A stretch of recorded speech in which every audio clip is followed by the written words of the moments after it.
Hello and welcome everyone to New Moon 2023 Cycle 8, also known as Blood Moon number 2. Today I'm your host playerzero and I'm excited for the start of another Blood Moon for this year. So if you're joining us today after watching yesterday's stream or are just new in general, then welcome to the stream. As you can see from the starting soon screen, today's stream is slightly different to yesterday's. So today is the start of a new Blood Moon tournament.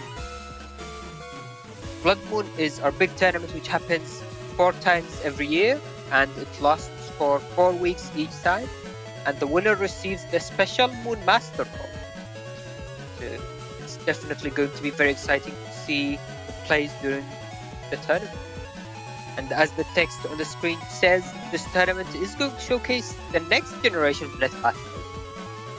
A lot of people have joined this tournament, and a lot of usual participants have been unable to join this Blood Moon. So me, playerzero, Salad, Nares, and even our latest Moon Master Soup was unfortunately unable to join. And while that might seem sad, this also opens the opportunity for potentially a new Moon Master to rise. So we'll see if one of the newcomers is able to claim that victory. And if you've joined the start of last stream, then unfortunately you probably know what I'm about to say next, but you'll probably hear me saying this throughout the few upcoming streams. And as many of you know, we host our streams on both YouTube and Twitch, which basically aims to make our streams more accessible to people and allows them to watch on their preferred platform. But unfortunately, because of the recent changes to the terms of services on Twitch, that will stop everyone from being able to multi-stream on different platforms.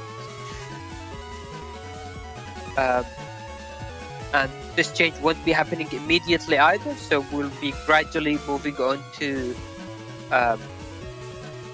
YouTube, but maybe before the end of this month we're expecting to be fully moving our streams over there. I feel like people might be a bit skeptical, but I think transition like that will be more than fine. There are emotes, there's pretty much all the features you'd expect in Twitch on YouTube. But more information about the upcoming thing will be coming out.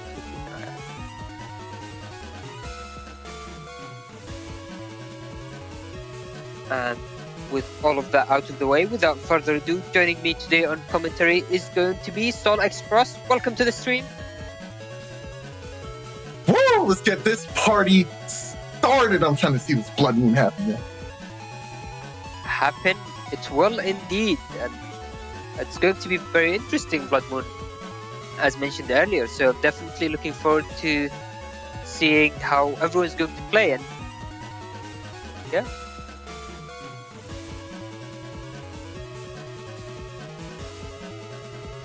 That being said, let's head into the setups for our first match of the day with DemonCorsair vs Passbyword. Alright, so as you can see, so usually for Blood Moon, it's tend to be basically the tournament where people try to bring their best builds into, and that is definitely a pattern we're going to be looking at throughout the next upcoming stream. That being said, so starting with DemonCorsair's side, we do see a very interesting M-code folder with a single Meteor Knuckles and N-code as the only differently coded chip. I find it interesting. What do you think about that, Saul? Honestly, I find this folder a little interesting in the way of it packs most of the consistency chips that Gregor likes, like Gundel Soul with Kernel Force, of course, Life or You recovers, but no Judgment, which is interesting. And of course, the Machine Gun 3, on code with Blastman and Blastman SP. It might seem like a hodgepodge of chips, but honestly, there's so much value in everything that's in this folder. And it's really leaning towards that utility aspect that Gregor players usually tend to go for. Now, what I mean by that is Gregor's crosses usually pack so much of a punch in terms of damage over time. You can just use those charge shots, and put on a lot of pressure with them or zone your opponent into places you want them to be in. So your folder can generally be a little bit more lenient in what it takes. So you'll see the extra wind rack, you'll see the area grabs, panel returns, Holy Sanctuary, just to circumvent the folder as the utility aspect that Falzar has through their cross already, right? So it's an interesting dynamic here, and I think this build is fantastic for that. And it's even more interesting that we were able to fit custom 2 in with attack max, charge max, and of course Tango. And this is a really, really good looking custom, I've got to say. It might not have shoes in here, but Tango just really brings this build together. It is so good. Like I really, really like what I see here. It's deceptive too in a way that the HP 400 isn't the full amount of HP we have here, and we uniquely take advantage of Tango's shape to fit in the rest of the attack pluses, which brings this whole folder together. And the custom 2 on top of that, this is really nice. It can be very scary though against a player that brings the Geddon or any kind of like controlling area or positioning chips because of the lack of air shoes. And it also can be a bit scary because Tango would never trigger during a cut-in or TFC kind of moment, and it can be kind of teased out in those kind of situations, but still very, very powerful custom I'm looking at here, and I'm very impressed by it. Yeah, as you highlighted earlier, the lack of air shoes, which is something that's going to be, I guess, mitigated by the Passbyword's ability to run panel return, holy panel, and sanctuary as well. So this does add a bit more of, I guess, less effective chips, you could call them, but I don't think that's really a fair way to describe it, because a single holy panel outside of fixing a panel which denies the Geddon value, it can also be quite painful if the opponent isn't prepared to deal with it. Right. And it's not just the holy panel either, it's the sanctuary as well. So it's a lot of deceptive value in there. Like, yeah, holy panel only gives you the one space, but imagine if you're stuck in one spot, right? And your opponent Geddons. Well, if they go for something like Gondelso 3 spam, you can just holy panel and move forward now. And now that entire Gondelso is not getting the full amount of value that they wanted from it. So in a way, you saved yourself in a situation where you had no out, right? It's just so interesting. And of course, if you're camping forward and you have Life Roar in hand, you can literally just take both of those in the same hand, and now you have Holy Aura, and it's very hard to deal with if you don't have a Wind Rack or some way to deal with it on that same turn, which means next turn you have to get an out, or you have to try and find it out into your hand.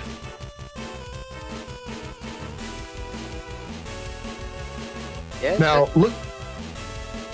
looking at DemonCorsair's build here, this is another really powerful code.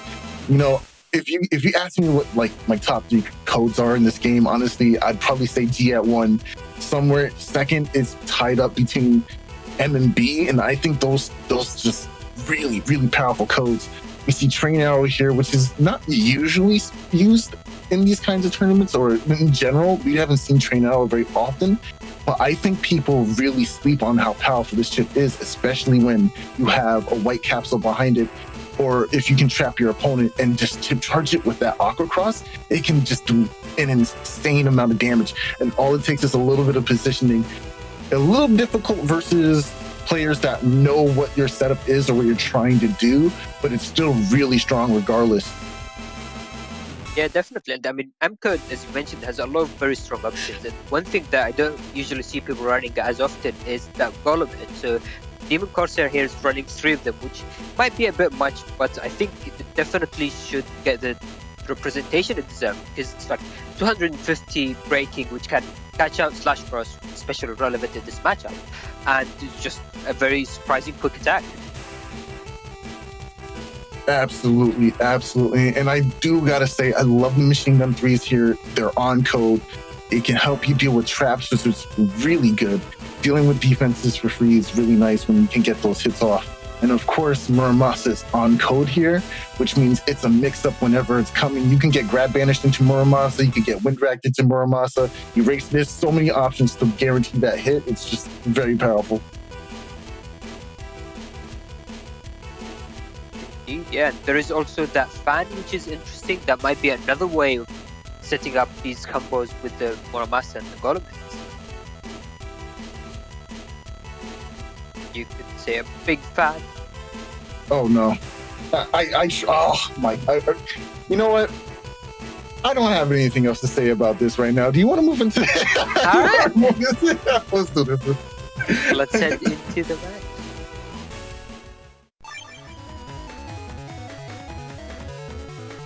Alright, and another thing to highlight about DemonCorsair's build is running 3 panel grabs and a single area grab. I feel like usually people do the opposite, run more area grabs than panel grabs. What do you think about this?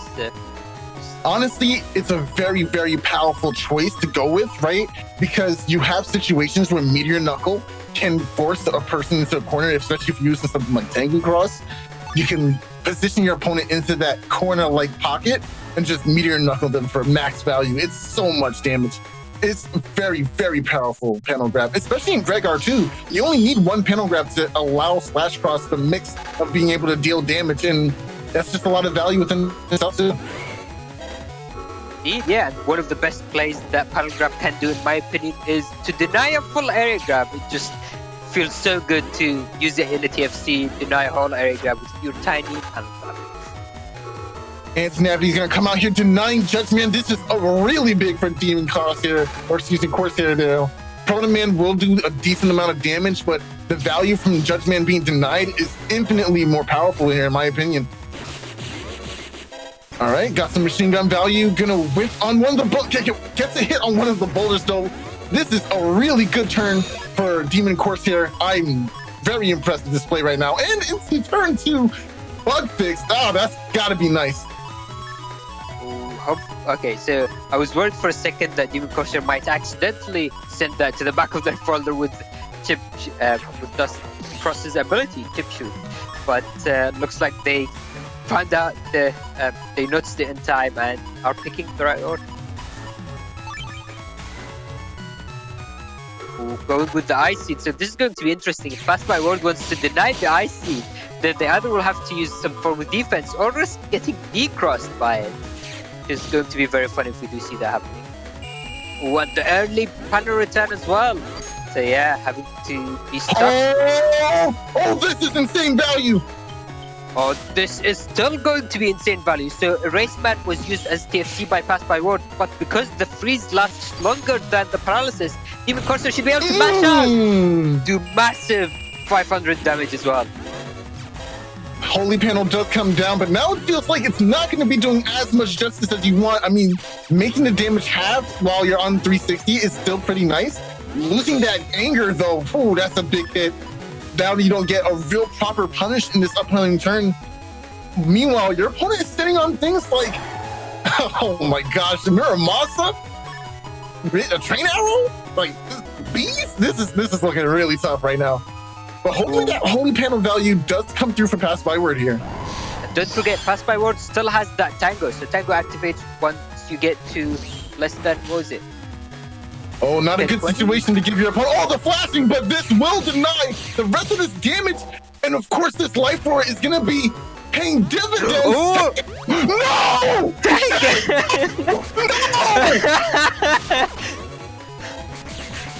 No!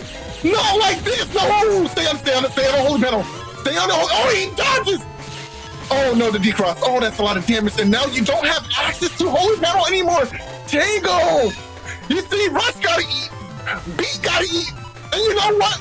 Tango finna eat too! He gonna eat your life for it and your barrier 200 if you got it up. He don't care! You feed the animals every time! Man! That is crazy. It's very rare to see that interaction happening, but basically Tango comes in and gives the player barrier 100. But if you have life aura, then Tango doesn't care. He's just going to replace that with the barrier 100 and say goodbye to your life aura, I guess. Man, life aura just eviscerated, but now Passbyword is in a unique situation where they cannot touch the center panel. So Holy Panel's not giving you the value you really need it right now for. Invisible to protect that very, very precious anti-damage on you right now. this also, Sanctuary! My Sanctuary came in at the right time, gonna deny any of that freezing possibilities. Raceman does hit. Very nice movement from DemonCorsair, dodging the 2 charges and then lining up. Let's see. Okay, going for the chip charge as well, doing the extra 100 damage, which isn't too bad.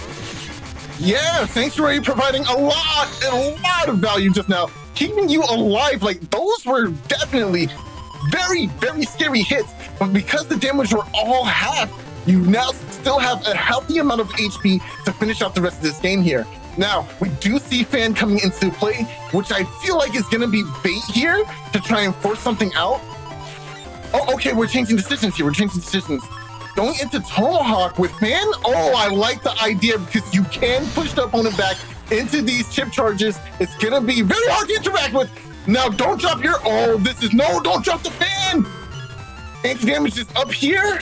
This is perfect because now the Meteor Knuckles is going to break some of these panels and also might just do enough damage anyway to finish off the game. Very well played.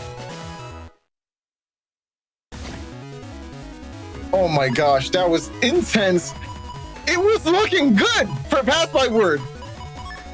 And then the cat, like a cat would, it came in and said, no, I'm sitting here now. And this is my space, and I want it. And it's like, all right, you're a cat. I can't tell you no.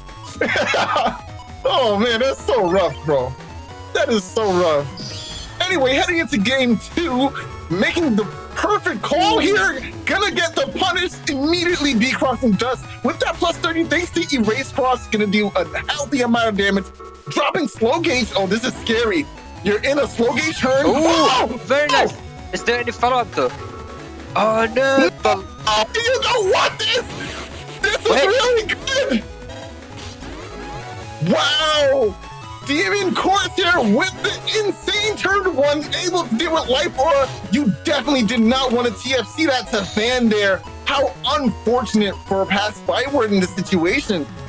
Yeah, I mean, I said the Life Aura coming down, I was like, no, the machine gun's going to be blocked. I completely forgot about the fan being, well, a fan, and just taking out the Life Aura. Man, you could have, you even showed you that we had enough time to get the charge shot off and then drop down that Life Aura, but unfortunately just missing out. Okay, forcing out a TFC here now. We can try to punish. No real punish. Gonna get ahead and deal with that indie damage now, though. I'm not seeing a whole lot of value coming out for ChinaTV. Decently getting a couple of hits here, though. Yeah, I feel like... Yeah, not stepping forward. Ooh. Not stepping forward. Yeah. DemonCorsair could have tried to go for a counter hit on that train arrow to try to confirm the extra hits, or maybe trying to pull for the golem hit. And now, no area against. I guess against the ResCross doesn't really matter, but going into the next turn, this is going to be very scary potential for Q-Force to come, and no defense for DemonCorsair. So I guess time to hope that there is no Q-Force. What I'm doing right now, you see, this was a mistake by Passbyword. There's an erase beam in play. You can walk into that to deny a kernel force for a decent amount of time, giving you something to think of, or giving you time to think. That's what we want now. It's time to think. But I'm not sure if this is going to be enough to prevent a full kernel force turn. Looks, maybe there is no Q-Force coming out yet. I mean, there is still some time for that Q-Force to come out. Oh, yeah, there it was. Yeah. Never mind. Yeah, nah, there was nothing. There was nothing. No, wow. Bringing Q-Force on that turn behind an Invis, that is nerves to steel. That's the perfect mix, because now your opponent thinks, okay, you know what? They brought Invis. I think they're trying to like maybe go for like beast charges here, so maybe it's not here just yet. I have a little bit more time. I can think about this. Nah, it's just kernel force. Yeah. And unfortunately with that area, and especially the lack of defense, there is pretty much no way for DemonCorsair to survive. But that will bring us onto this game 3. We do see a similar start, but let's see this time if DemonCorsair is able to keep their Dust Cross for a bit longer. Oh, nice. Some value. Sanctuary will overwrite the ice panels. That was very unfortunate. If DemonCorsair was just a few frames later on throwing that Ice Seed, then they would have been able to deny the Sanctuary Field instead. Wow, great value from this panel grab. Gonna deny that area grab just now. Nice. We'll get the middle panel as well, thanks to Charlie, our beloved friend here. Breaking up these panels, of course, there is no access to air shoes. We'll have to deal with being trapped here. And of course, it's kind of scary because Charlie next turn can start going for breaking the rest of the holy panels in that row. It is a very tough situation to be dealing with as a Gregar player. So seeing how Passbyword adjusts here is going to be key to seeing how he gets dubbed here, if he can possibly do that. I mean, we do see the potential for very painful turn coming up for DemonCorsair. So there's that panel grab, Meteor Knuckles, the Muramasa, and the Ice Seed. There's a lot of options. Going for Ice Seed here in your frontmost row will get rid of the rest of those holy panels as well. It won't clear out the holes either, so it's actually a perfect situation. Okay, Ooh. This is looking at the D-Cross. Brad Revenge waiting for an excellent play here. Can now place one down. Nice. Panel grab. Okay, Ooh. Very nice. That's still very good because that still allows the potential for the 8 hits of Meteor Knuckles. But look at the positioning. Look at the. Oh, that's not quite that visible to TMC. We'll protect you, but this will be a trap here. We can get some of these charge shots from Tango Cross. Oh, no, steps back. Oh, perfect. Gets down to Icy, though. Oh, that was a crazy turn just now. But here we are getting this access to bug fix. I'm going to see how this plays out for DemonCorsair. Not sure what the follow-up for this is going to be. We do have Element Man in hand. Could possibly go for an Element Man Ice to punish moving forward on that holy panel there for Passbyword. That could be a nice way to convert into a Muramasa, but deciding not to go for that play is interesting. Probably trying to save that Element Man maybe for a D-Cross later. Oh, dang, if you brought it this turn, it would have been really good for that Element Wood. Oh, no. Taking the electric press, but now this is also going to backfire on Passbyword because Passbyword somehow ended up locking himself with that broken panel. So avoiding this Muramasa is going to be literally impossible. Oh, that's so much value. Oh no, walking all the way forward? Oh, he shouldn't have walked forward because now Passbyword trapped himself again by the other broken panel. Should have waited for the first one to repair and then stepped back at least.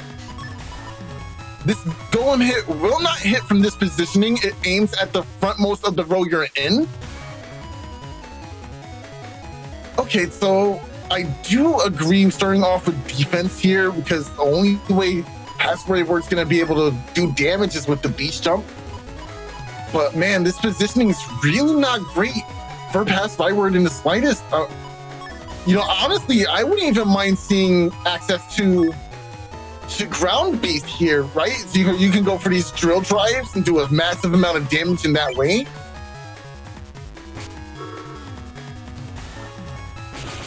Tengu is interesting though. I wonder if going into ground could have been another option for DemonCorsair to do some beast chip charges as well to do massive damage. Okay, there goes Holy Panel. Ooh, machine gun comes down. That damage adds up. You really don't want to just take that. No, you don't. Judgment will whip here. Gonna drop down an area grab. There's a trap to deal with. How do you do that? Okay, Element will definitely deal with it. Oh, I think DemonCorsair would have wanted to use the ice anyway to at least deal with the Holy Panel.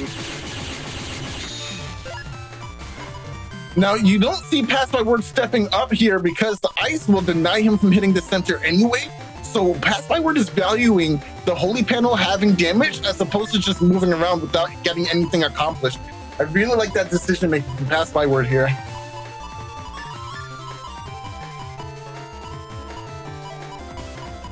Oh, and don't forget, Passbyword still has Tango active, I'm pretty sure.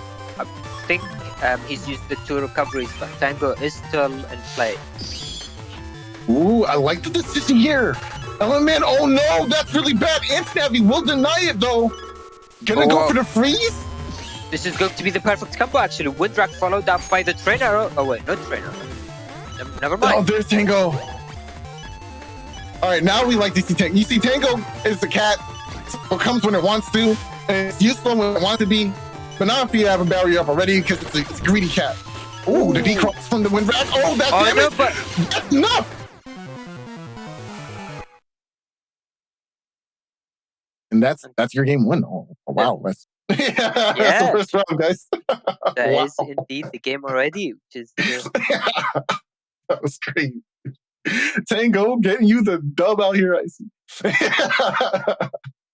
Yeah. And wow, that was a tough game. I can't believe we've also got the opportunity to see that meme, let's say, with the Tango replacing a lifer. And speaking of memes, I've been instructed to show you something on stream.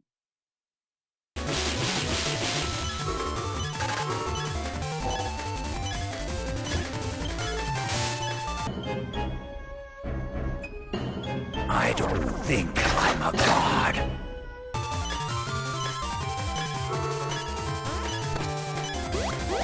I am a god.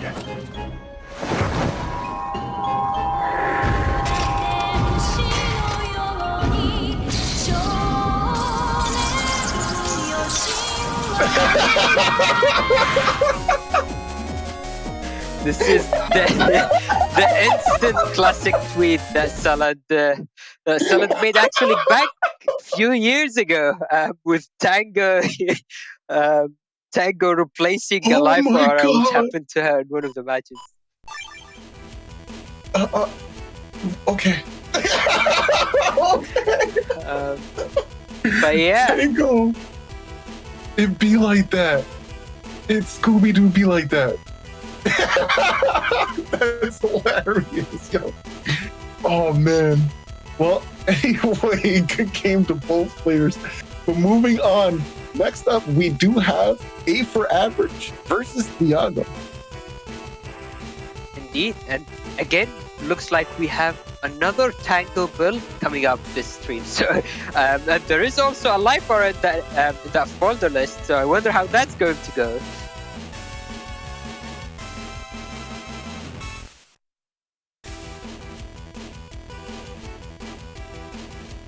So Thiago is going with one of his previous builds. So he used this build, I believe, in the latest tournament where he went for Tango, Beat, and Rush, as well as a great deal of HP actually. So going with 1900 in the Navi custom, then the 2 extra recovery 300 on top of Tango.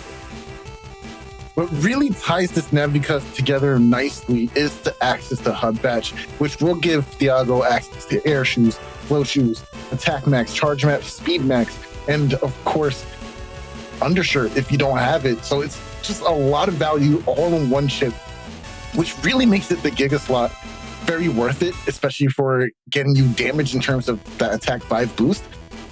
But when running builds like this, you do lose out on that damaging Giga like Meteor Knuckles or Base Anomaly. So it is kind of tough in that aspect. So we're going to see Thiago try to take advantage of Hub Batch in terms of finding it faster with maybe dust digging and trying to get value out of it as soon as possible. Yeah, definitely. I think an interesting part, so as you've mentioned, Hub Batch means you don't have access to a damaging Giga, which against the very high HP builds, that can be an issue. And we see Thiago trying to mitigate that by running the 2 fast gauges. So Thiago's win condition, or at least one of the win conditions, is attempting to reach that 10-15 and win through damage. Yo, hold on a second. Yeah? So A for Average's build is kind of gas. Hold on. What does he not have? I mean, it depends on what you define by not have, but I guess what he doesn't have is bug stuff, and there is the custom bug and bug. That's where it is. Okay, I was about to say for a minute. This is really good. I mean, obviously it's scary to have custom bug as a Gregar player, especially since you don't necessarily find that bug fix really early. But because of the code in this game and the manipulation in the folders, putting bug fix at the top of your folder in game gives you a higher likelihood of opening it. So it is unless it's a Giga. Giga chips will never be in the opening hands. Maybe turn 2 earliest, but it will never be in your opening hand as a Giga. So in terms of that, finding bug fix early on is definitely going to be the crux of this entire setup. But man, once you find that bug fix, this is insane value. Yeah, I mean, because of the way the attack +1s are being placed for A4 average now, because he is forced to use a red buster up to reach that attack 5.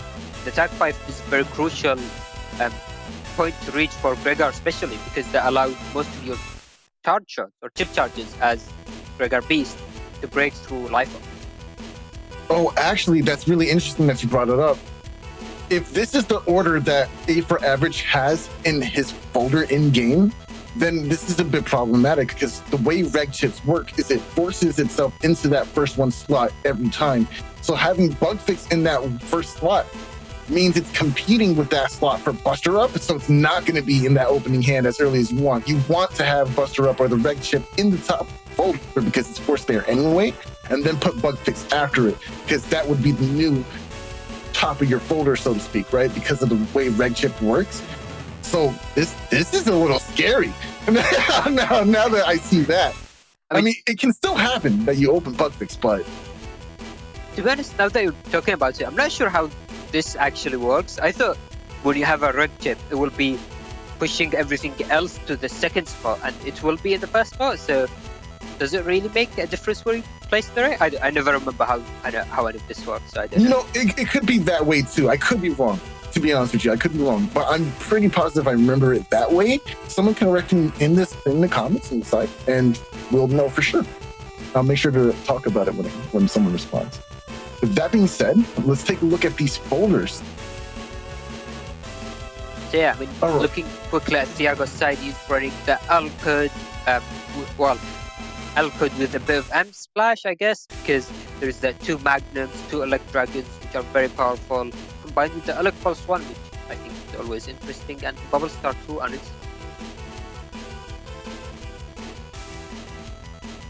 So yeah, the uninstall is going to be very problematic here for A4 average, especially since, once Gregor loses access to shoes and all these really powerful programs in the cusp, you can't get them back. There is no cross that gives you that back. There's nothing. There's no Tanky Cross, there's no Bowser Beast out. However, losing super armor isn't the absolute worst because you can recover super armor back from Beast out. So playing around that is going to be ideal. But of course, you don't want to get uninstalled in the first place, right? So seeing how A4 average manages defense in the face of uninstall is going to be important, especially since it seems like the thing that's going to be attached to uninstall is either going to be Elect Dragon or Elect Pulse, which is kind of scary. I don't see a machine gun 1-star in here, so it's not like they'll be able to punish through an anti-damage. But punishing through Invis with uninstall is a possibility thanks to Elect Pulse 1. So that's what you're going to have to look out for. Yeah, definitely. And I mean, another thing to look out for is the gauge war between the two players. So A4 average is running a single slow gauge, whereas Thiago is running 2 fast gauge. That being said, it's not necessarily going to be that Thiago wins the in quotes gauge war, because I can see a situation where Thiago wants to avoid giving A4 average access to that fast gauge, since A4 average is running Destroy Pulse and a lot of the J-code Beast objects. All right, that being said, I think we have more than enough tools to hop into this match. How about you? What do you think? Indeed, let's give it a look and see how it plays out.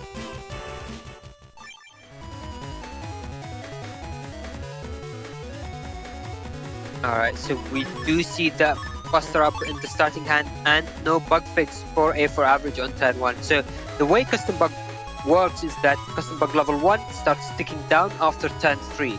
So A4 average still has a bit of time to buffer through his chips, using them and trying to find that bug fix as soon as possible. But BT is going to take the Element Man SP, I'm pretty sure. So, or was it Judgment? I feel like it was an Element Man SP. I think it was Element Man. I'm not sure if it was SP. I think it was just a normal chip. Oh, fired it off. But someone can definitely let me know in the comments. I think it was the Element Star. We still have Judgment SP in hand. Oh, I guess we'll find out if you press down. Okay, yeah, so I'm not sure. Fairly sure it was an Element Man SP, but I guess A4 Average was expecting the full cost to come here. That's why he mashed out that Invis activating Rush, but unfortunately that ended up allowing Thiago to do the free 200 damage from the cube taken up by DustCross. Going into Erase Cross here is a pretty good decision, especially since you know your opponent is regging something like full cust, right? That means, oh wait, did we see full cust already? Yeah, this is okay, we're good. Too, yeah. Never mind. Oh, I'm not sure if I like this. Yeah, there you go. Go for your busters. Nice, dodges and gets the punish with Judgment SP here. What's your follow-up? Buster Bud, not getting any value out of it though.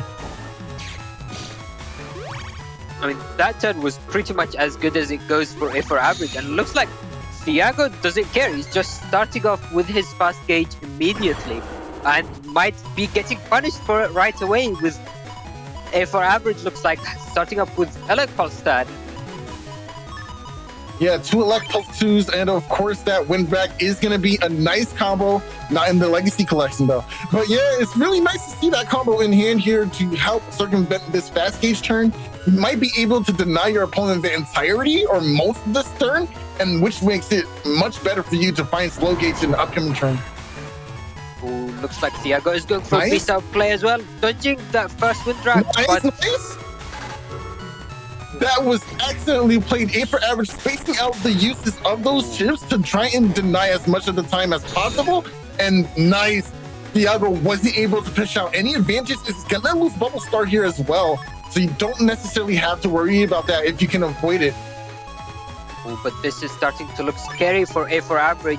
So as Gregor, you don't really have an effective way to dig through your folder like DustCross, with ChargeCross being the other way to mitigate it. But now the custom bug is starting to tick down, so A4 Average is on a timer to use his chips. No, chip charging is not really what you want to do. Oh, it sneaks out just before the end of the turn. That was really, really lucky. But now you're gonna lose the rest of that hand here.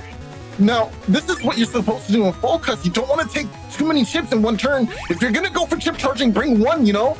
But of course, A4 Average is dealing with the custom bug, so having to throw things away will happen. Yeah. Oh, look at that. Wow, the hand just ticking down. A little too late for ChargeCross. It's looking pretty scary.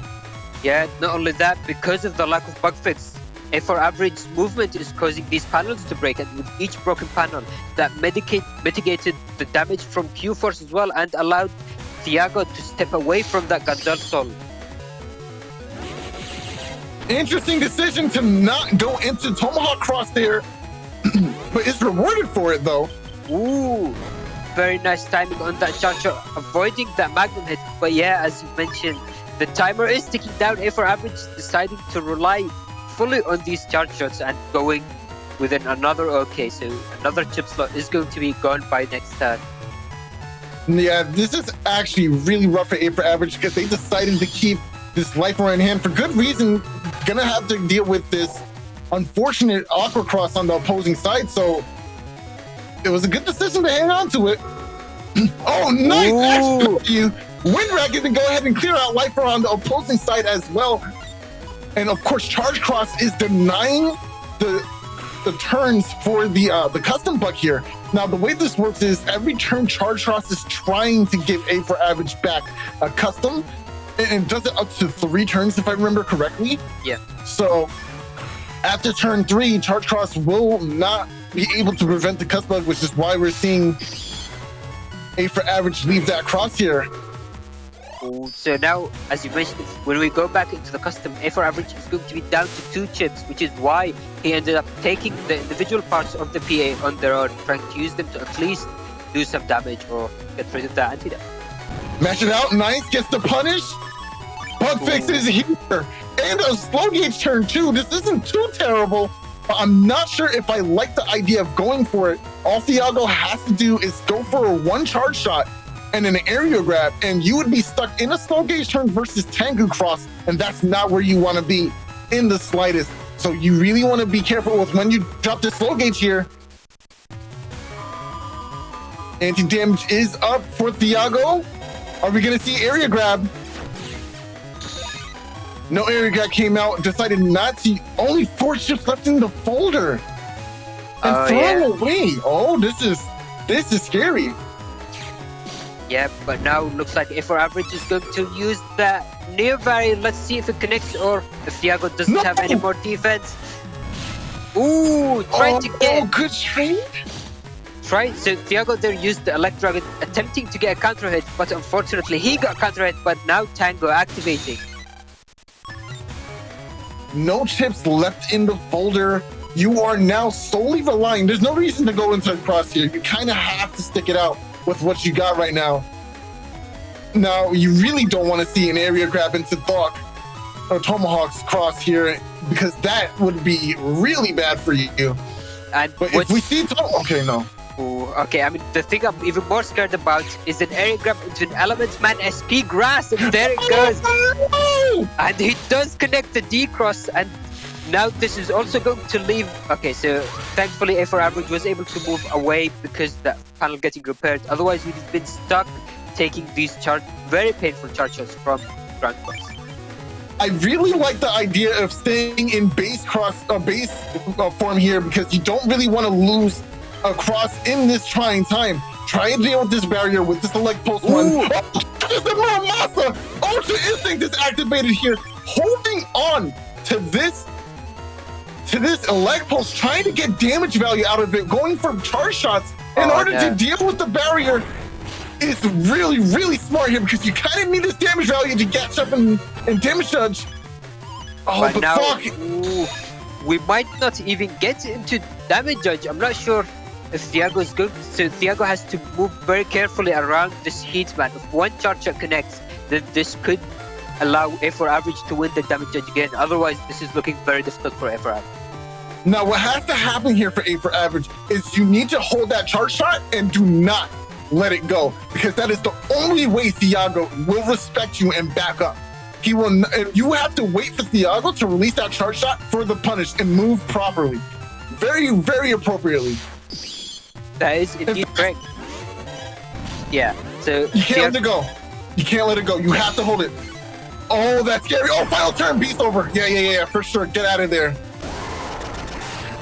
So we do see a double beast over. So now this is going to be down to the damage judge. I'm actually not sure who's going to be winning it, because both sides started with fairly high HP and have recovered 300, and Tango was played on Thiago's side, which is going to impact it. Wow! A4 Average gets the dub for the first round going into game 2. And that was literally the difference of Tango being in play. So Thiago lost this by a difference 300 HP, and that is exactly how his Tango heals. It was the 300 HP from Tango, and of course 2 recover 300s in the folder. That was way more HP for Thiago here in that round. So yeah, definitely losing the damage judge in that one situation, but dodging that Muramasa was the difference here, as you could see. Yeah, and as HonorNite is saying in Twitch chat, that fast gauge being used on turn 1 might have been a bit too early. Thiago would have been able to pressure a lot more if he had waited on that a bit more. Okay, now going for bug drop. I like that decision. Another early fast gauge. We'll see how that plays out. There are 2 fast gauges in the folder versus A4 Average's 1 slow gauge. So Average is gonna have to be very, very patient in how they use that slow gauge as they did before. Looks like A4 Average was debating going into Beast Out, maybe trying to use some chip charges to decross and do massive damage, but instead is going with a slightly different approach and maybe going with a few area grabs, and they're nearby. Interesting. I mean, now, I don't like the idea. Yeah, I don't like the idea of bringing all these chips into this hand in the fast gauge turn. But we'll see how it plays out. It will deal with the first barrier. That's very nice. Sonic Boom. Oh, waited for... Oh, that was very good. Nice. And rush 2. Okay, that was a perfect turn for A for average. Now we can beast out very safely and go for some damage this turn. This is looking really solid. That's program advance in hand too. I think it might be a bit too risky to go for it immediately, just because we know Thiago still has an anti-damage up, and while A for average might try to chip charge that first area grab, if that chip charge misses, gets blocked, or A for average gets decrossed, then that could mean the Destroy Pulse is going to miss. What he's hoping for is Thiago to walk forward, maybe, and then dropping area grab. I'm not sure if that's going to work out for him. Yeah, I think as A for average, you really want to go for that chip charge, which looks like A for average is going for. Let's see if it's going to connect is the main issue. Nice, it can smash. Oh, nice, that's the conversion. Oh, that was insane. Well timed, went for it immediately. You had to in order to get that beast charge out before the end of the turn. And of course, since the opponent is flashing, it doesn't matter because that program advance pierces the flashing state or invisible state anyway. That was a pretty good turn for A for average. And now they are gaining so much momentum in this round. Indeed, and going into the third, deciding to take the Elements Man SP, which could either do massive damage, 480 damage on that grass, or be taken by Beat. I don't think we've seen Beat getting activated, so that bird might enjoy a very big meal today. We'll have to see how Beat is just so annoying, coming in and stealing any Mega Chip or Giga Chip that you use first in the game. It's very tricky. There is a way to dodge Beat, right? You want to TFC to it and maybe prevent it from going off, but even that is pretty hard to do when cut-ins are always rampant in these kinds of matchups. Ooh, this is scary. Yeah, and I mean, speaking of cut-ins, oh wait, Beat was activated, so this is going to confirm the freeze into a wind drag. Beat already took Elements Man. Okay. Yeah. Element Man way early on.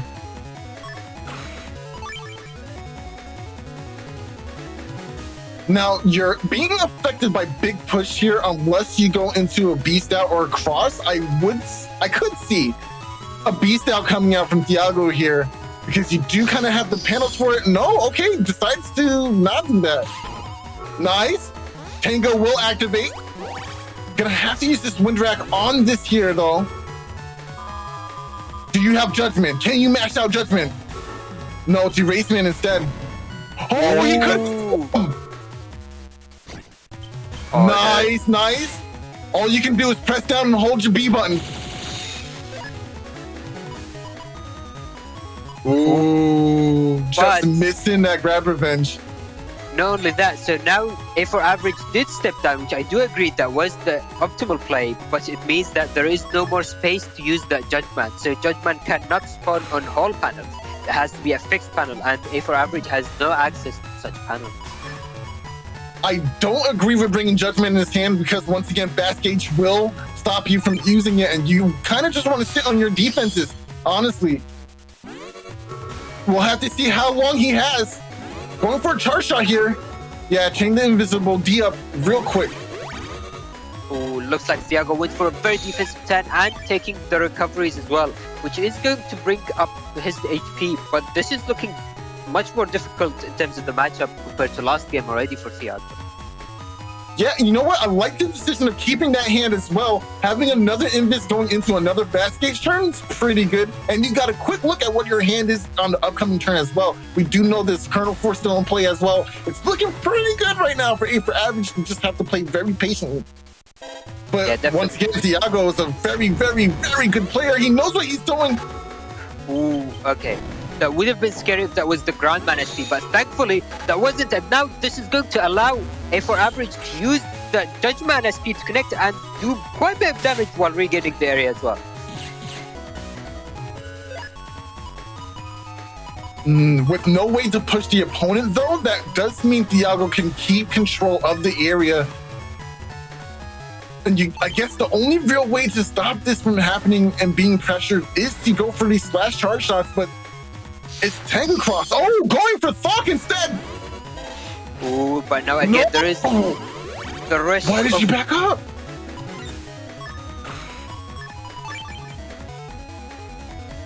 Okay, you know what? Maybe Thiago was feeling the pressure of SoulXCross and wanted to get out of there as soon as possible. Groundman SP, my life aura is looking really good for A for average right now. I'm not seeing how he drops this game. This is really good play right now. Yeah, I mean, Thiago still has, Muramasa still has a lot of Elko chips like the Elec Pulse, Elec Pulse, Elec Dragon, and the Bubble Star. Ooh, there is also the Elementman SP, which unfortunately Thiago has to throw away into the Life Aura. But now Thiago is going to be able to do... Oh, that was painful. 320 damage, I believe.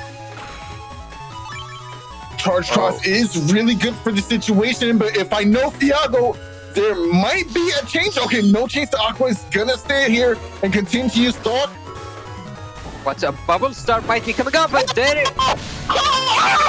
It ain't over yet, Thiago said I'm still fighting, boy. I ain't giving you nothing for free. Indeed, and now Thiago is suddenly back into the game. He's getting the confirmed position for his charge shots, and if he's able to land that Muramasa that's still in the folder, Thiago can very much still win this match. All A for average has is one turn and a dream! Muramasa doing an insane amount of damage, only busting in the center here. That was not what you want to see. You have to go for the beast over. Your holes are fixed though, so it's looking like a really good situation.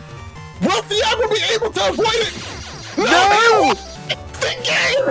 Let's go into game 3! Oh no, wait, that's it! It's over! That was game... Wow! No, it's over! Oh, that was so good!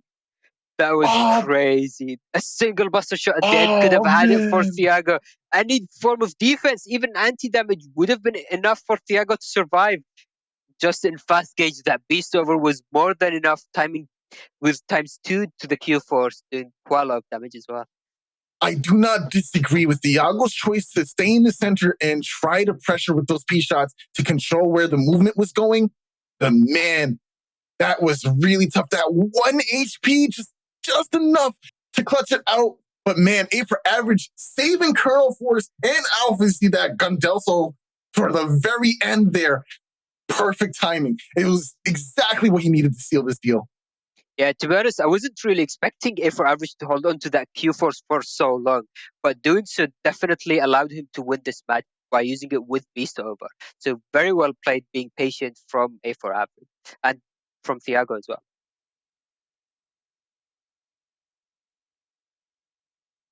Whew. The games have just begun, and yet there is still more to go. Up next, we do have Passbyword versus Symes, and let's see what happens. Alright, so we've seen Passbyword's build already. We've seen that Tango showing another appearance. So 3 games in a row. Maybe this is going to be the Tango stream, like how last stream was the PA stream somehow.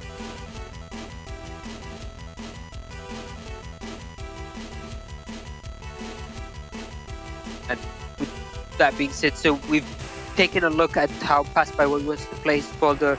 That brings us onto Symes' build, and looks like he's running a spicy T-code this time.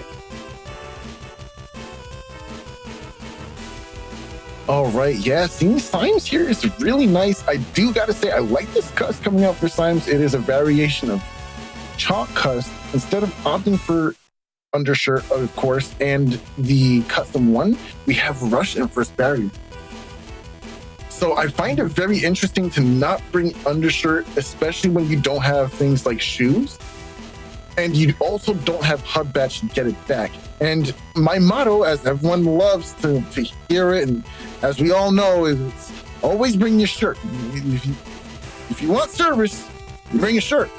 Certain shoes, if you must. Sometimes you can get away with sandals, which is basically like not having shoes at all. But you know what? Just bring a shirt. Yeah, and actually it's going to be potentially very scary in this matchup. So Passbyword does have a lot of things that can do very strong one-hitting damage. So Blastman SP on grass, Protoman, D-Cross potential can be very painful. And without the undershirt can mean Symes will lose the game very quickly.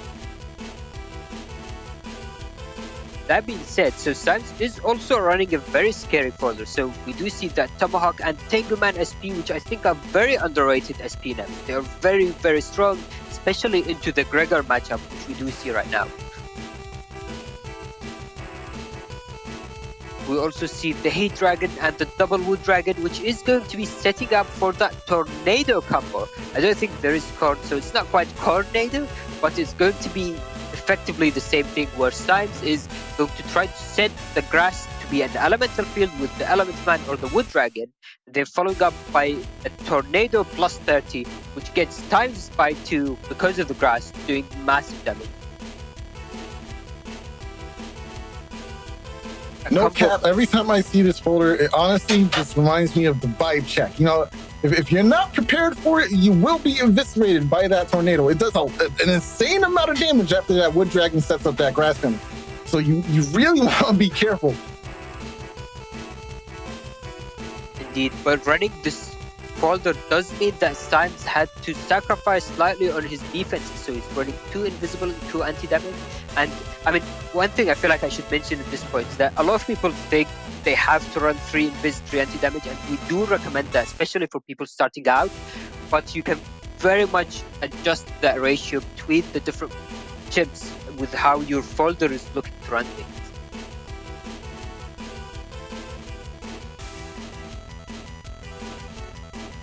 All right, with that, I think we're more than ready to hop into the match. I'm ready to see how Symes and Passbyword duke it out.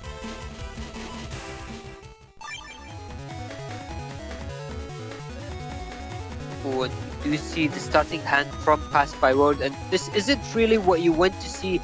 I mean, maybe it is, depending on when the Q-Force comes. So Passbyword has the Gandalf Soul, the Grab Revenge, and a Wind Dragon in the starting hand. And this is the perfect combo for the Gandalf Force, so we only need Q-Force and hope that it's not at the very back of the folder. I mean, turn 2 Q-Force is kind of good, I'm not going to lie to you. I would not be surprised if that's what happened either. I mean, it can happen to anybody. You know, it's not the best situation, but yeah, it won't happen. It probably won't happen. Yeah. Knowing Symes is like, surely Passbyword isn't going to get very early Q-Force and follow up with the Gandalf Soul with massive damage in the later dimensions. No. Yeah. I mean, you have slow gauge in hand, first of all, so it's going to be a prolonged turn before you even get to that point, you know what I mean? I mean, it would be ideal to chip your opponent out with charge shots, maybe in Erase Cross, right? So you can do some pierced invis damage, you know what I'm saying? But I don't know. I don't think so. That's unrealistic. We do know that Symes is dragging his full cost, so Passbyword is considering taking very few chips this turn, as we can see, expecting that full cost to come up very quickly. But Symes did start with an invis and the lifer, so instead Symes is going to hold on to things, and Passbyword's slow gauge is going to come back against him, because now he's going to have to just rely on movement to do these charge shots. Oh, I like that defensive play, using the charge shot to avoid the mix. That's really nice. Ooh, Sanctuary, not a bad timing to have that, although it is a little scary when your opponent has charge cross. They can go for some charge shots, start breaking up those panels. You don't really want to lose the value on that. So sitting on it for now is probably ideal.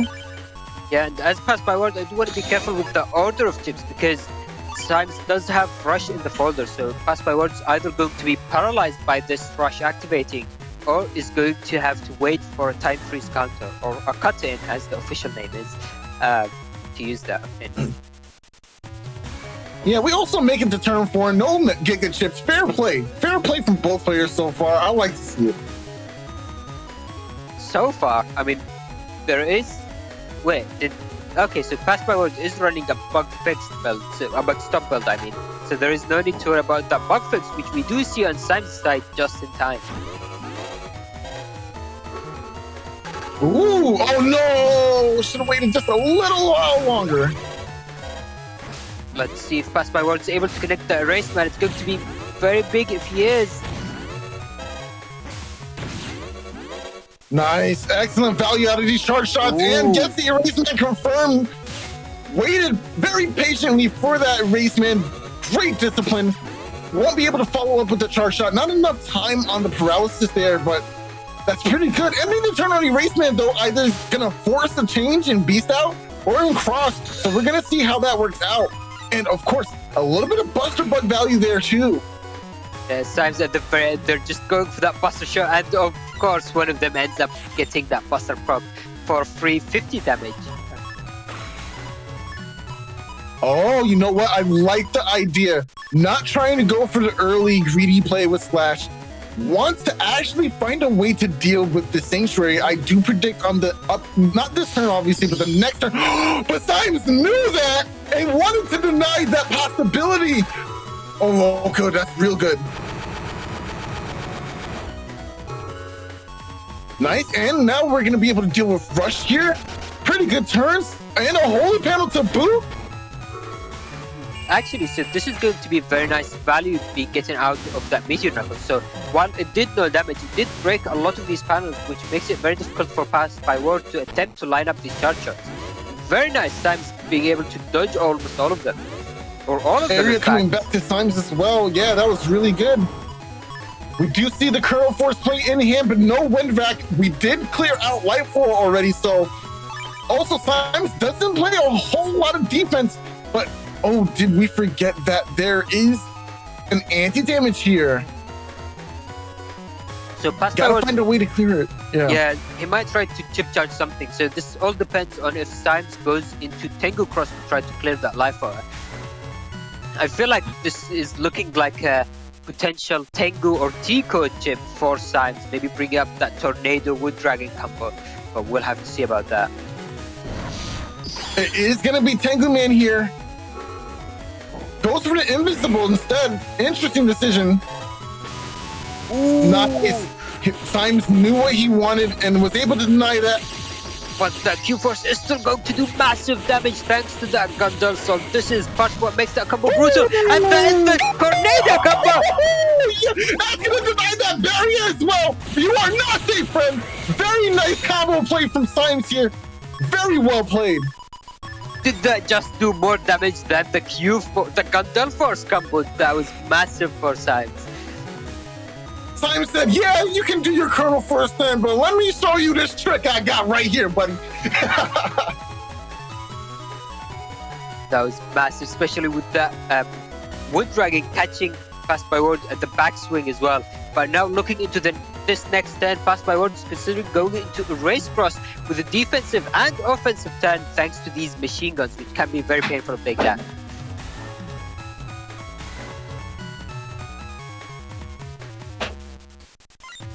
Race cross provides a plus 30 to all cursor chips, including time freezing ones, and that means this machine gun is going to deal 100 damage per hit if it lands, and it looks like Symes doesn't have any way of avoiding it. If I was Passbyword, I would have just mashed out the anti-damage. Yeah, oh no.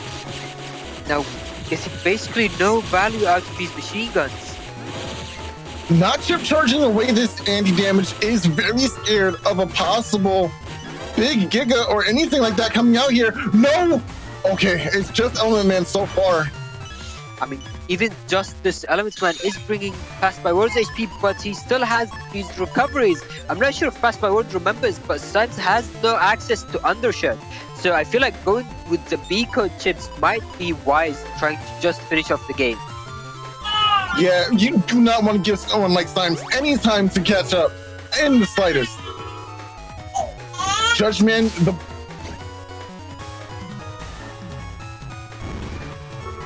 Judgment, so regaining the area and allowing Symes to be plus on area as well. Let's see if Symes has his own follow-up time freezing. Very nice. Passbyword being patient, waiting for some defense, but looks like Symes using bubble and getting a D-cross now. This Wind Rack connecting could make the difference. Oh no, but 100 HP left. This is close. You gotta bring those V-chips. They're gonna do the job for you. No Undershirt is in play.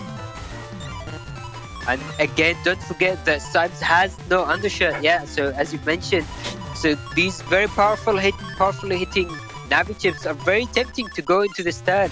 And Symes has no recovery. Oh wait, he does have recoveries, but did he use them?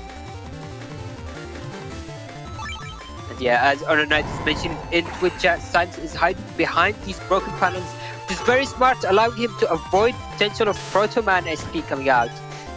One hit of the Tengu Man SP is going to connect, bringing Passbyword down to 1 HP. Let's see if Passbyword is able to survive. Goes to the panel trying to fix those holes. Now Proto Man is going to be game.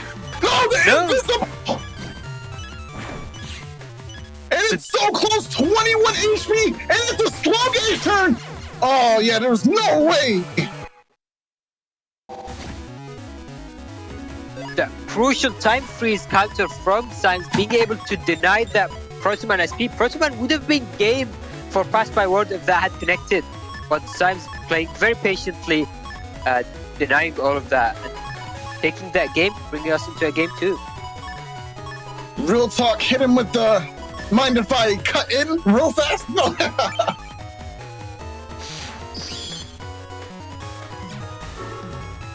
All right, area grab coming down from both sides, it will appear. Also, Passbyword going into an immediate slow gauge as well, but this time, Symes looks like doesn't have any life or defense, so he's just going to use that full cost immediately, being worried about a D-cross coming up. Looks like usually, yeah. Usually you want to kind of deny the first barrier with your P shots because if you have attack max, it only takes 2 shots to delete that first barrier. So Symes wanted to guard it just a little while longer so he could get that extra dust dig and be a little bit safe on the upcoming turn.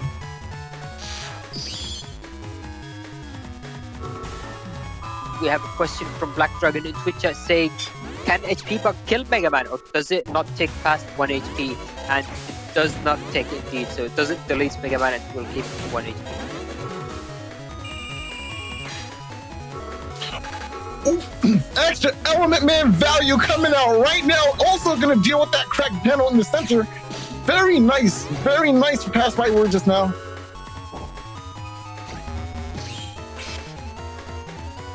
Ooh, that was close. Judgment SP will also deal with the anti-damage. Nice value coming out of this chip. Might not have hit, but able to get back to area and deal with defenses. Really good. Very nice movement from Symes, avoiding almost all of these charge shots and being able to break that panel as well, which will limit Passbyword's movement, especially given the ice panels on the field. And look at this hand from Passbyword. Oh, you hate to see it if you're a Falzar player, but Gengar players rise up because this is going to do a lot of damage. But not going for it right away, I think, is the smarter choice, especially since you do see the cracked panel in your backmost row. You kind of want to make sure your opponent doesn't break up these panels in order for you to get the full value out of your Kernel Force play. Yeah, and I think the other thing Passbyword might be keeping in mind is that going from charge cross into beast out is a very big signal that Q force might be coming up, because people don't tend to use the chip charge on charge cross. So being more patient and going into erase cross instead, both pressured with charge shots and beast charges, and then going into the next turn with a bit more of an unexpected attack. Ooh, very nice read on Symes, expecting the changing crosses. Now this is very scary for Passbyword, being unable to move freely. Gets the counter hit, but will not cause paralysis because, of course, Status Guard will eliminate those status effects by any means. Tengu Man coming up, and it is indeed doing a painful decross. Still 1 hit, but that does double damage. Followed up. And a ×2 by the Wood Dragon to boot. Oh, that's a lot.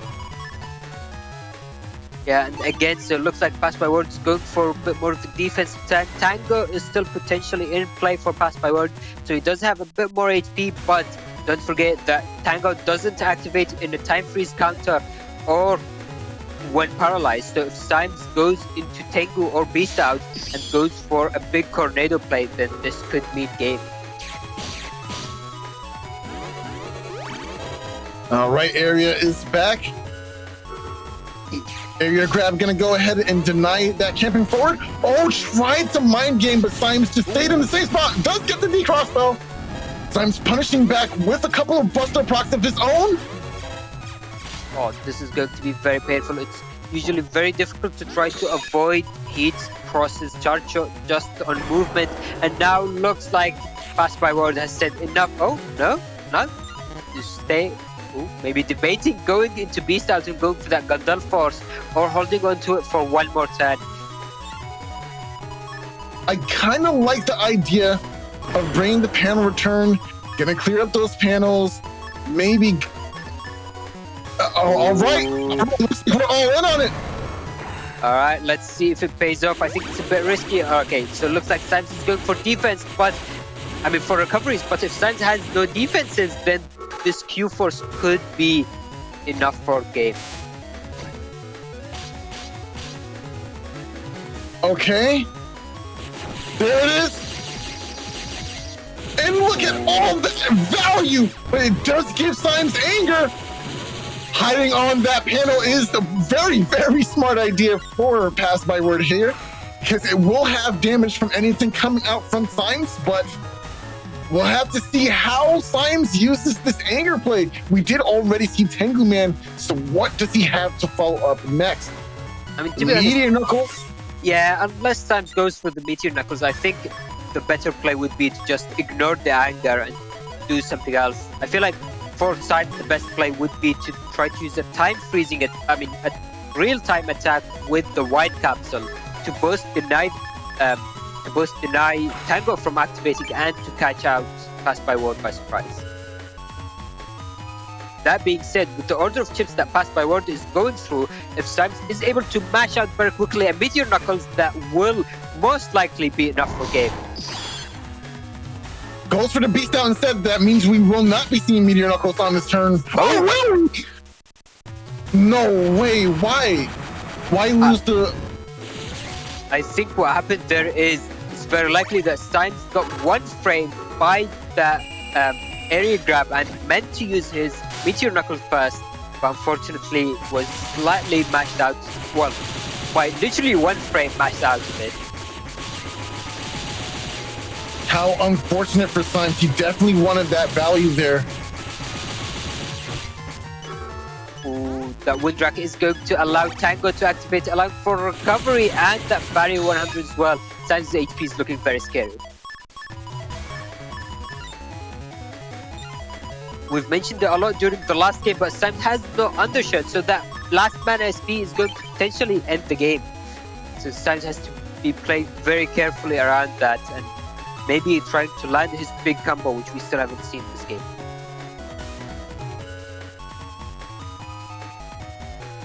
$162 HP Symes life right now. Will Passbyword be able to squeeze this out? I'm not sure. Symes does still have access to that tornado play with a White Capsule that would be more than enough for game there. Ooh, Symes going into Ground Cross, which I find is an interesting choice. I'm not sure why he decided to go for that.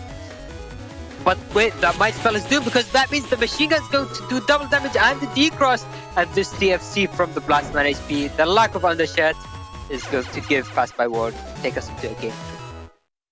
And with that, we do make it to game 3, ladies and gentlemen. Ooh, and again, we see that. Is it tagged? No, it's not even tagged for Passbyword. The Gundel Soul really likes coming up very early. And I guess, so this is one thing that you've talked about in a previous match today, where ordering the chips at the top of your folder makes them more likely to appear. And look at that. Passbyword has Gundel Soul as the second slot in his folder, and look at how consistently that's appeared in the starting hand. That's crazy, actually. I'm not gonna lie to you, I'm not sure how I like drawing early Gundel Soul, because I usually really want to wait on it. Maybe putting that towards the bottom of the folder is better here. Probably like maybe moving an area grab up to the top is better in my opinion. Ooh, the instant mash full cast from Symes, very well done. But this is going to mean Passbyword has to throw away his last remaining chip to take out a new set of hand, and a very scary set of hand as well.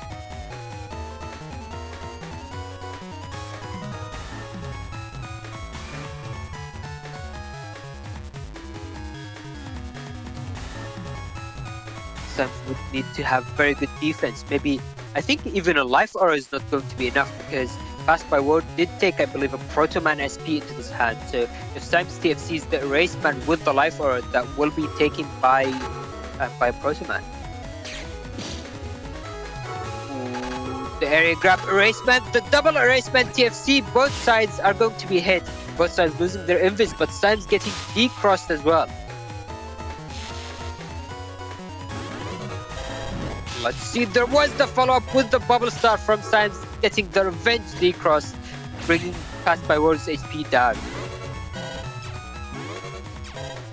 For now, let's see this machine gun, how many hits is Passbyword going to be able to get from it? Looks like 3 hits, which is still quite a bit of damage. 210 damage.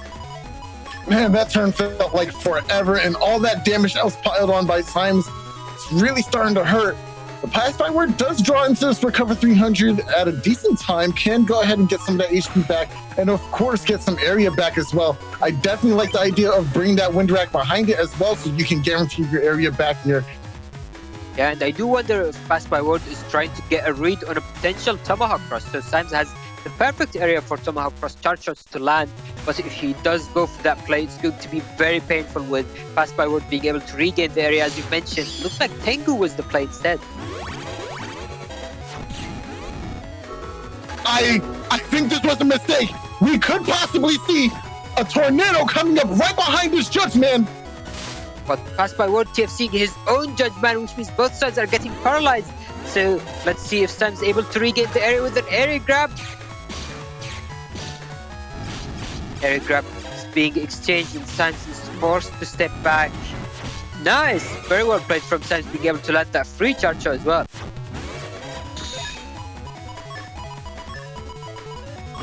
Oh, but look at this hand. There is no wind rack, which that's something Passbyword has to be careful of, a life aura coming up. But if all of this does connect, it's going to be very painful for Symes and can potentially close off the game. I definitely like the idea of going for Beast out here with Beast charges and not necessarily Kernel Force, but it looks like Passbyword does lock it in. Passbyword playing very patient, just hoping for Symes to use his defense, but Symes also being very patient as well and just waiting for Passbyword to attack first. Ooh! Knuckle was there and saved the defense for it! Very nice play. Area grab does come out here. Symes can walk up and deny a lot of the damage here. Oh no, but he still gets caught by the remainder of that Q Force and the Gundam Soul as well. Symes is going to be able to cross cancel into potentially Tomahawk Cross, but don't forget, Passbyword is in Heat Cross, so going into Tomahawk is very scary. Yeah, we could see a couple of Beast charges in the upcoming turn. In fact, I'm pretty sure we will, because it does a sizable amount of damage with that Heat Cross enabled, of course, with the Great Breath there. Yeah, and Passbyword has a lot of defense as well, so if Symes starts with something like an Element Man trying to decross that heat during the Beast jump, he wouldn't be able to connect because of all of these defensive layers that Passbyword is running.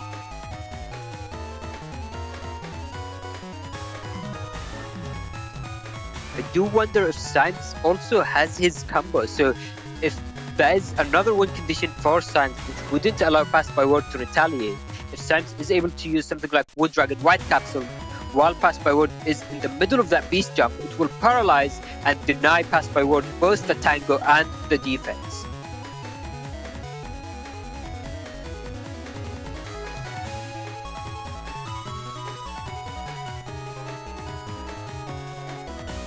This is a very scary turn for Symes coming up. This could be the final turn coming up onto this game, especially since we are in a game 3 and that Q-Force is still on the field. What do you think is going to be coming up to the next turn, Saul? I'm not sure, but with this spacing, I definitely thought HonorCross would be coming into play. Thank you, man. Not gonna TFC to it because you are still flashing from the previous turn. Oh, very nice.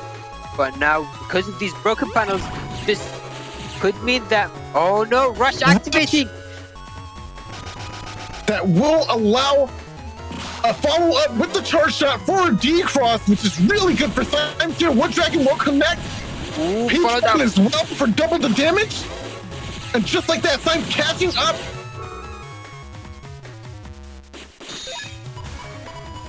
Yeah, Symes did take quite a lot of damage during that Gandalf combo, but going into SoulXCross allowed him to retaliate with his own damage. But this is going to be scary into the next turn. Passbyword deciding to go for Elect. But if Symes has the Tomahawk Man in play, this is still pretty much anyone's game. Yeah, that rush there really turned the tide of this battle, allowing you to delete and end that Invis and paralyze the punish as well. Following up with the D-Cross was very important in that turn because we could have seen a great Fire Breath coming out there to do a nice, healthy 260 damage there, which would have been really bad for Symes, leaving him with 120 left. Wait, is it 260? I thought it was less. I thought it was like 200. I don't think it's 200. I think it's definitely more than that. But I might be wrong. It might be 210 or something like that. I think that's low, though. Ooh. Okay, so that didn't decross, and Symes accidentally stepped back into it, taking the hit, and now is stuck in position, having to take that Beast Buster, or not anymore, I guess, thanks to the Embers. But these broken panels are very painful, or these cracked panels, because now Symes is going to be trapped very easily, or has to take that Blast Mana speed, doing ×2 damage, decrossing and deleting because of the lack of the undershirt. No shirt, no service. It really do be like that. If Symes had undershot there, he would have been able to survive into the next turn and potentially use a recovery, or maybe win the game from there by using his own offensive chips. But unfortunately, that was the game with Passbyword taking out at the very end there. Well played to both sides. Very well played.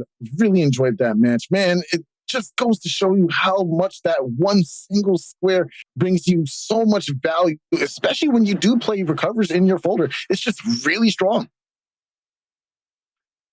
Really strong indeed. But we have more matches coming up, with our next match of the day being ChinaTV vs davidvvv. Alright, so this is going to be another Gregar vs Palzar matchup, and another very spicy Navicast from, well, I mean, not very spicy, but that is an interesting position for Buckstop. I don't see people using that. Yeah, it's very interesting position indeed. You know, I've seen this cast posted in the BN6 build review on our server. If you, of course, anyone who's listening now, you could always join up the server, and we do help you build up some of your folders if you need help. And this was posted there for some comments and thoughts.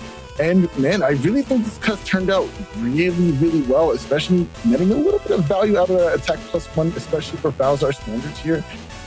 And yeah, I think this is a really solid build here. Indeed, I mean, you get pretty much everything. You get the, I guess you don't get really that attack value, but you get custom, you get rush, beat. A lot of people are running beats into this tournament, it seems, and for good reason as well. But looking at David's side, so David's only running 2 mega chips, which is, to be honest, the lowest I've potentially ever seen, with Judgment, Elementman, and that Q4. So it's going to be very painful having to feed that beat.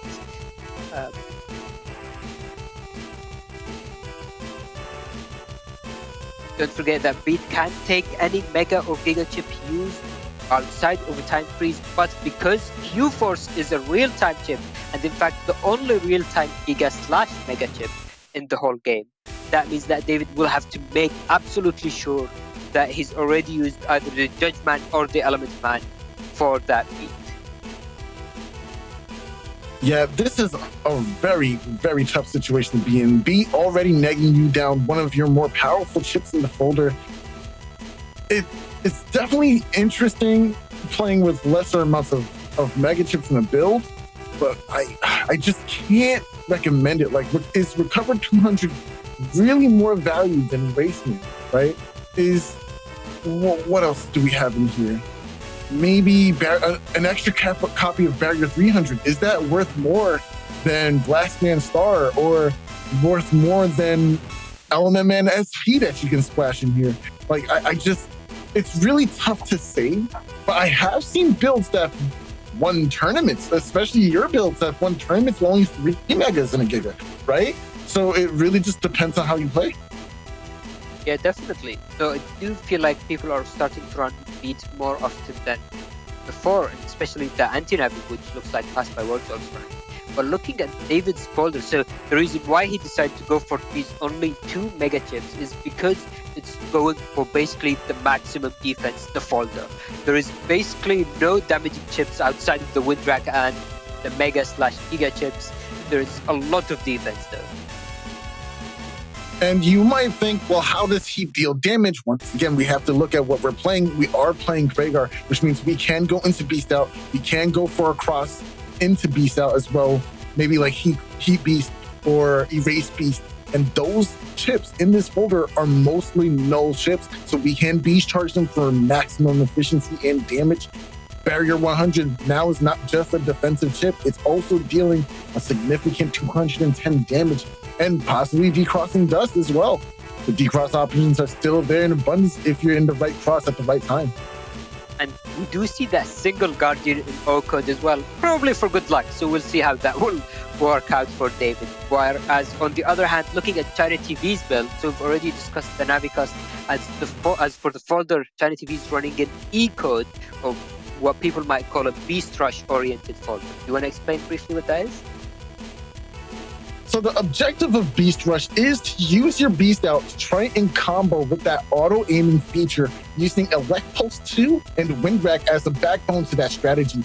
The delay on Elect Pulse 2 is a lot shorter and comparable to Wind Rack and lag when compared to Elect Pulse 1 and Elect Pulse 3, which allows them to be comboed together in order to disrupt your opponent's movement for a turn and delay and stall out the entire turn. We do see direct fast gauge to help support this, right? So in a fast gauge, if you space out Elect Pulse 2 into Wind Rack into Elect Pulse 2, it should deny 3/4 of the turn if played correctly and if your opponent has no way to interact with that combo. So it is a very powerful tool for dealing a massive amount of damage, but also denying a counterplay or counter damage coming out from your opponent as well. It is a very impressive strategy, very powerful strategy, and a little difficult to stop. Indeed, and speaking of gauges, we do see that David's running the 2 slow gauges, so direct fast gauge from ChinaTV might actually become a detriment, because ChinaTV might not want to use that fast gauge immediately and will want to hold on to it and wait for David's slow gauge, because in this matchup, I mean, it's going to be very clear that ChinaTV has the advantage in fast gauge, because all of these chips that do quite a lot of damage when comboed together. So it's going to be interesting. Now, here's another issue for ChinaTV. Let's say David does successfully play around this folder. One way to do that is to stall out your opponent's beast turns. When the beast turns are over, so is the Beast Rush combo. So you're not being controlled as easily. It is still fast gauge and it can still be a little scary, but you're not getting disrupted as often, especially if you play defensively and you play around this attack option. Because of that, usually people will play Hub Batch to try and get some value out of charge shots for the missing amount of damage in the folder, especially with only attack +1. However, that's not here. We do have Meteor Knuckle. Now, Meteor Knuckle is very valuable in terms of dealing damage, but it's not usually game ending unless you have either full sync, full anger, or your opponent's caught up in /cross, which can happen, of course, if he's playing Gregor. But that being said, it's a little bit scarier without that Hub Bash to really solidify the backup strategy for this build.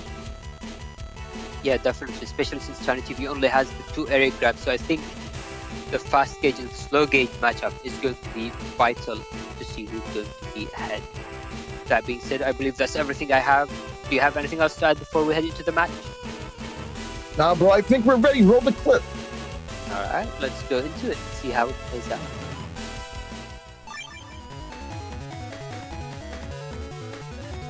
And looking at the starting hand for ChinaTV, we see the anti-Navi already in the opening hand. So ChinaTV can just hold on to it and wait for David to attempt to use one of the Navis. I mean, to be honest, it might seem like this anti-Navi is very powerful, but I feel like it's the opposite, because David VVV only has the 2 mega chips, so the timing to get advantage out of the anti-Navi is going to be much more difficult.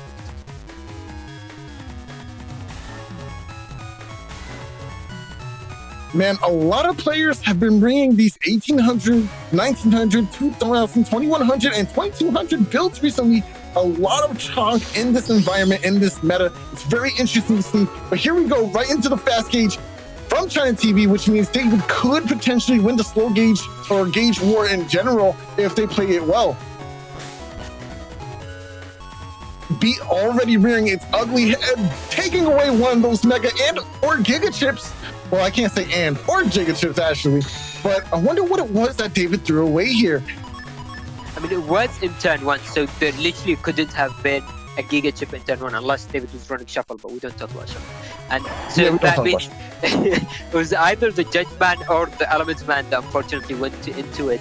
And yeah, I thought it was interesting that ChinaTV went to the immediate fast gauge turn 1, but looks like it's going to be paying off with ChinaTV getting part of that combo, which we've already seen in a previous game, but with the Elec Pulse into a Wind Drag to another one, to another Elec Pulse. Ooh.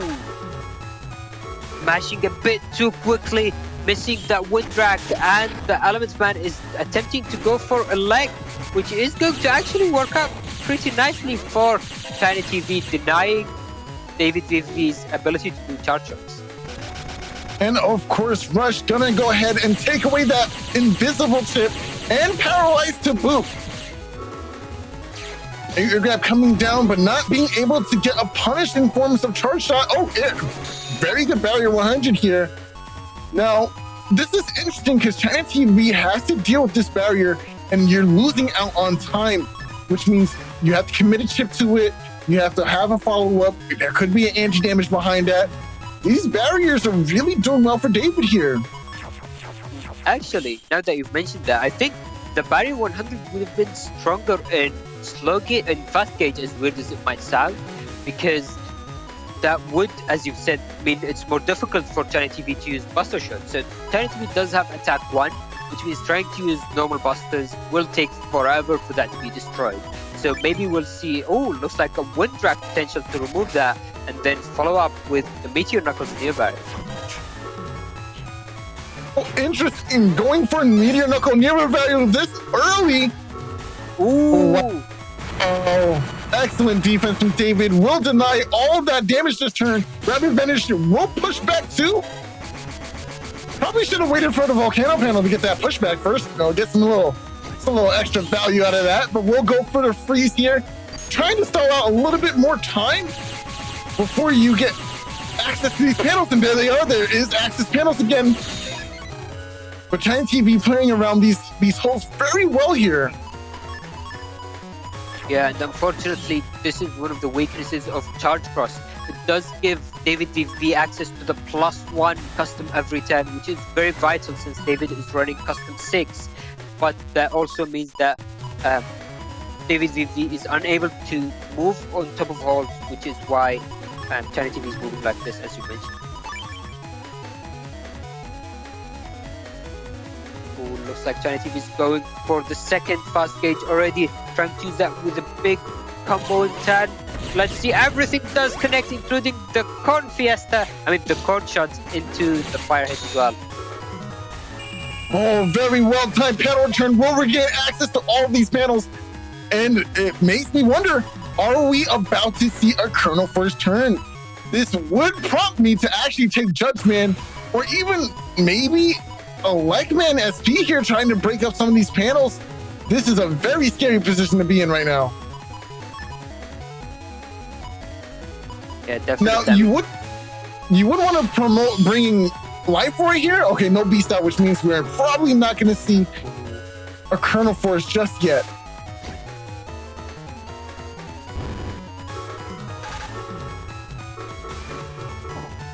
Nice. Slow gates just come down.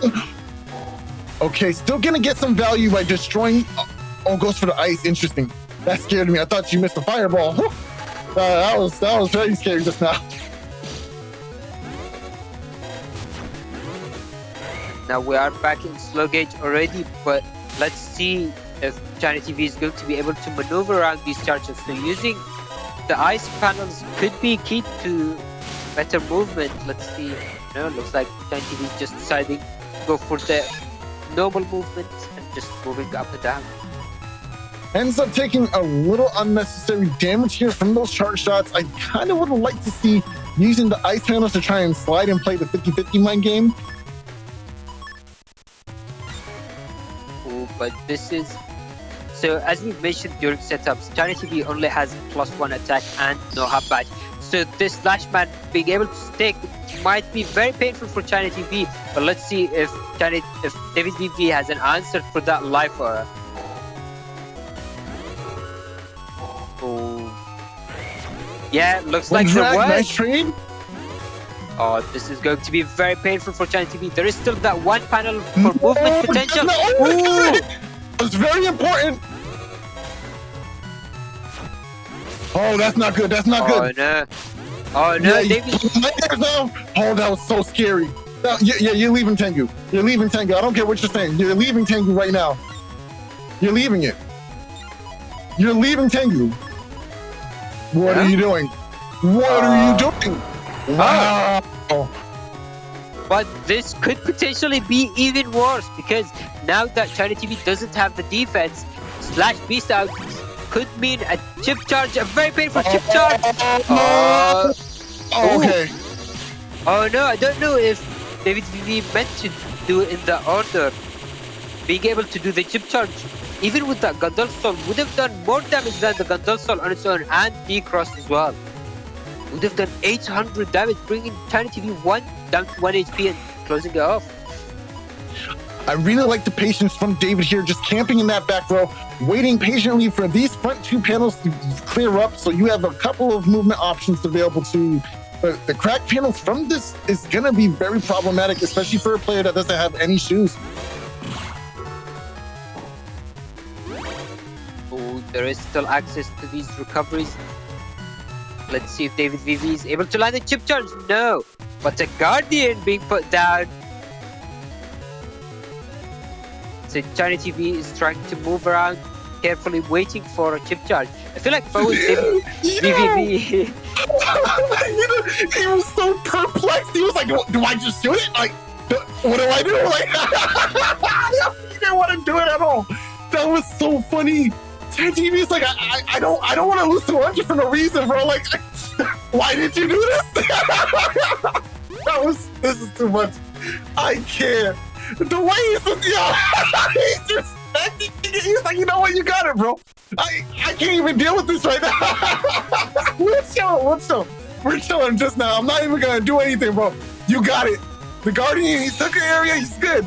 I can't wait, it's fine. So funny, bro. Oh my gosh. The thing is, this is much worse for davidvvv because, I mean, now we are on turn 10, but if this keeps going on until turn 15, he's going to be losing into that damage judge. So davidvvv had to activate his own Guardian, which we all know that doesn't bode well for the player who's activating it. So we'll see how that goes. Just a couple more of these charge shots, we'll seal the deal, though. Oh, missed the charge, dropped it there. Yeah, but I mean, we still have 4 turns of slow gauge. This is definitely the reason why ChinaTV would have wanted to hold on to that fast gauge. It's going to be very difficult to survive and deal damage, especially with attack 1 and now 200! So much defense coming out from David here, and of course these charge shots doing everything for you! This is the power of Graveyard, damage at disposal at any time, especially in a slow gauge turn. This is the scary to be in. ChinaTV's trying his best to move very carefully around these chargers and is doing very well. But 26 HP means a single clip. And now just the Buster Bug is not being your friend right now. It's too risky for these charge shots. Oh my gosh, 1 HP. I feel like you have to go for charge shots. Oh, beast over. Can you survive the turn though? Oh, there you go.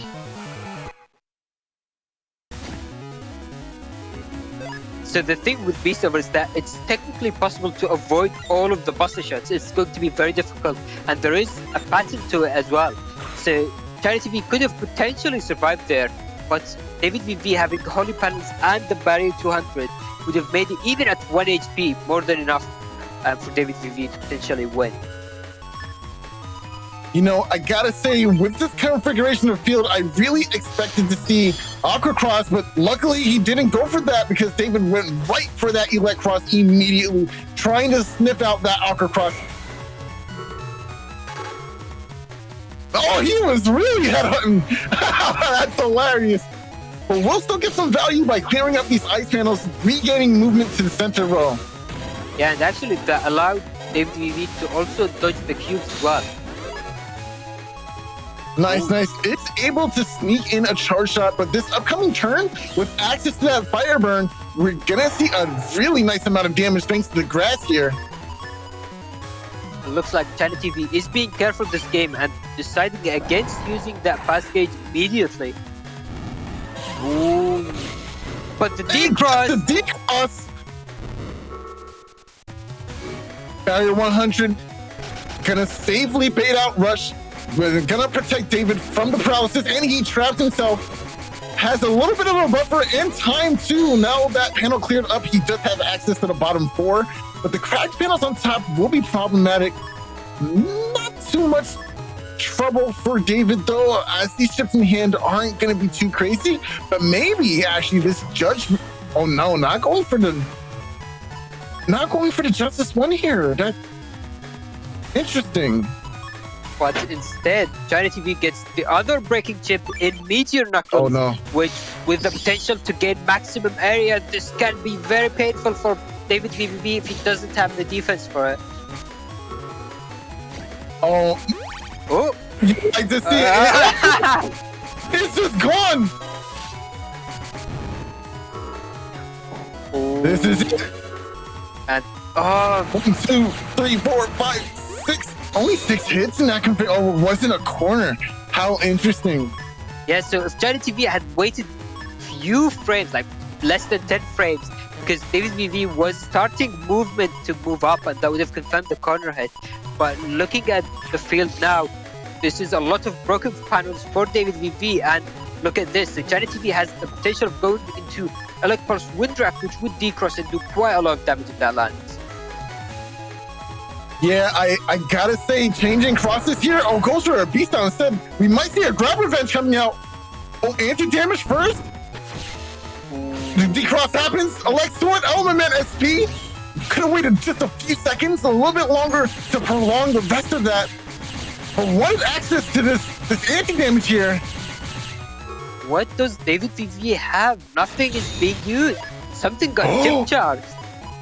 Interesting, and was able to get rid of the anti-damage here. We do see one more anti-damage in hand that could deny a grab revenge in the upcoming turn. We also see Life Aura. Honestly, I think if you're ChinaTV, you kind of have to respect the Colonel Force play, but he's not going for it. Ooh, this is very scary. I mean, ChinaTV is taking that fast gauge, which can potentially mitigate some of the damage by allowing you to go to the next turn more quickly, but getting the wrong read as well. Oh, Judgment will whiff here. That's the anti-damage. That's not what you want it to be necessarily. Ooh, Oh, goes for Slash, but avoids it. Cross Slash was definitely very risky with that area arrangement. It looks like davidvvv Okay. doesn't really have the punish to go into the stand. Wow, interesting. Not getting a whole lot of value for going into heat here. Might as well have stayed in base form with that Gregor, or Beast out rather. Probably would have been safer, you know, instead of wasting this resource here. Yeah, and now we are in fast gauge turns, so there's even less value out of these beast out turns. So unless davidvvv is able to change it into slow gauge again and get these chip charges, it's going to be potentially very painful, and he gets decrossed anyway. And that's so lucky, even with that. Oh, Wait. it is lucky. He was flashing. How did that not hit? What just happened? Was it a frame? A frame of flashing? Oh, so basically the way this works is that so davidvvv was in invis already, and because of the way the Elect Pulse works, so it applies drag and pierces invis, but the drag status is a very unique thing that very few chips have, and it extends the invis until the end. And because ChinaTV was just mashing out these chips very quickly, the invis got extended to be long enough to deny the Element Man decross. Ooh, it's not looking good for David here. Really low on HP. These chops are doing a sizable amount of damage. Oh, red whack. It is here. Area grab also coming down. Area grab again coming down. But no defense is going to make it very difficult, and the slow gauge coming back to work against davidvvv, making it more difficult for him. Apparently, ChinaTV's attack +1 was enough to close out there.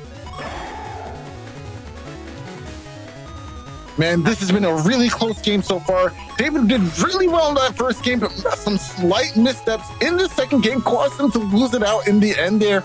But maybe he can bring it back here now that we're in game 3.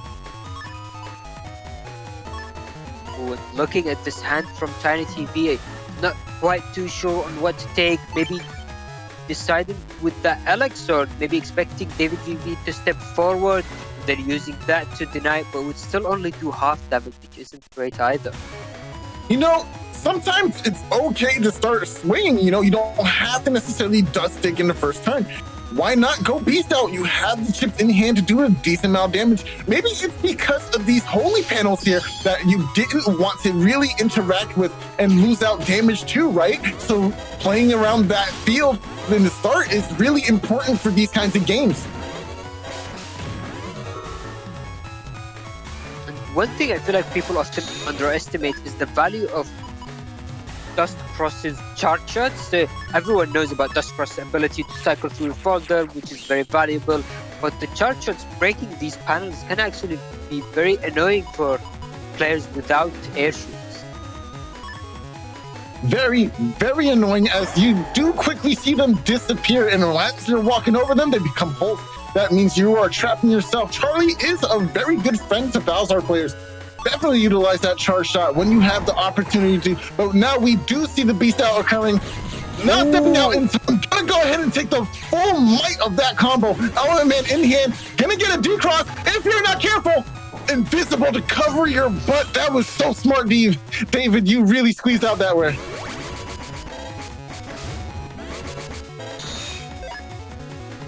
One holy panel and a dream, but your opponent is sitting on a really good battle chip right now. We do see access to Meteor Knuckles in hand already with Erase Man to boot, so it could be an Invis piercing turn, dealing with that pesky holy panel, and of course dealing a decent amount of hits and trapping with Meteor Knuckle. But the question is, will we see SoulXCross in this upcoming turn? If you go SoulXCross trying to beat out with this extra area you have, man, that would be an insane punish. I don't see that happening. Going Slash here isn't the most opportunist moment for you, right? Yeah. All right, very good, very good. Playing it very safe. And David does have quite a lot of defense, so we'll have to see if that Meteor Knuckles is actually going to be able to do damage. Especially on the holy panel, it's going to be halved anyway, or at least the first hit. Ooh, that's actually quite a lucky number of hits, but this Erase Man is going to allow ChinaTV to go for that cross-slash follow-up. Let's see if it connects, and it does. That does double hits in the center here of the X, so it does a 440 amount of damage. It's pretty good.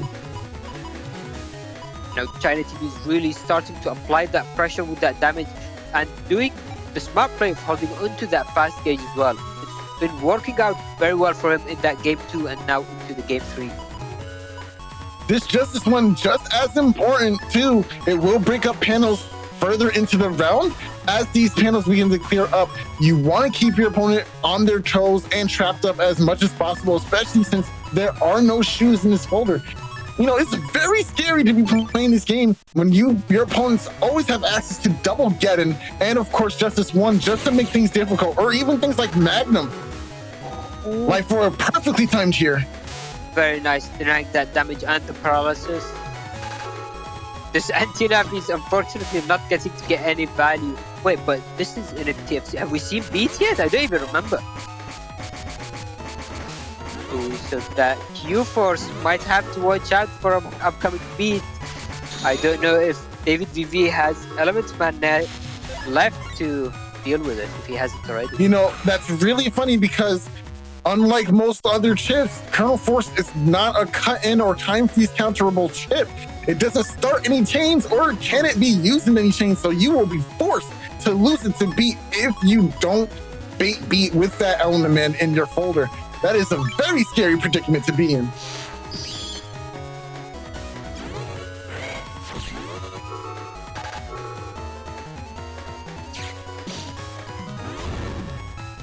Ooh, the rush is going to activate. Oh no, if DavidVvv doesn't have any defense, then ChinaTV is going to be able to pull and go into the element man and speed D-cross. Oh, that's mad damage! Go for the charge shot! No, go for Buster instead! You're not running Buster, Buck should have got that charge shot in. Maybe there wasn't enough time? Maybe there was!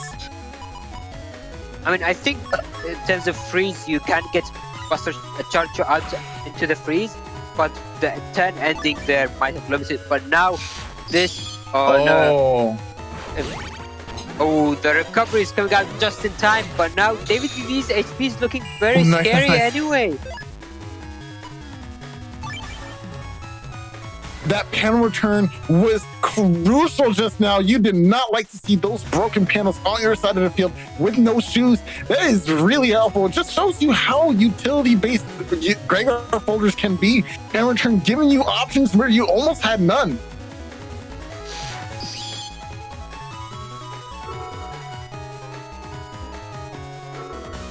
Grab Revenge will come out and it will do the push, confirming that this is in fact once again anti-Navi. Charge shots being confirmed as well here too. Looking very good for David despite this low HP count. And with no access to Beast out other than going into Beast over, we do see these Elect Pulses and the Wind Rack in hand not being able to get too much value because of this area configuration.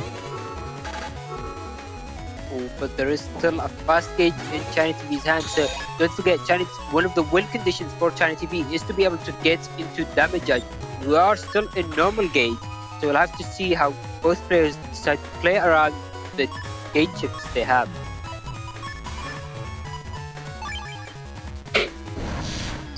Oh, Beast out for DavidVvv. Now if I see Beast, I'd get very concerned that Q-Force would be taken into it. Oh, this is looking close. Why is ChinaTV not pressing into the turn? That was a lot of wasted time. Ended up taking 2 erase tail hours for the troubles. That is very rare to do in a fast gauge setting.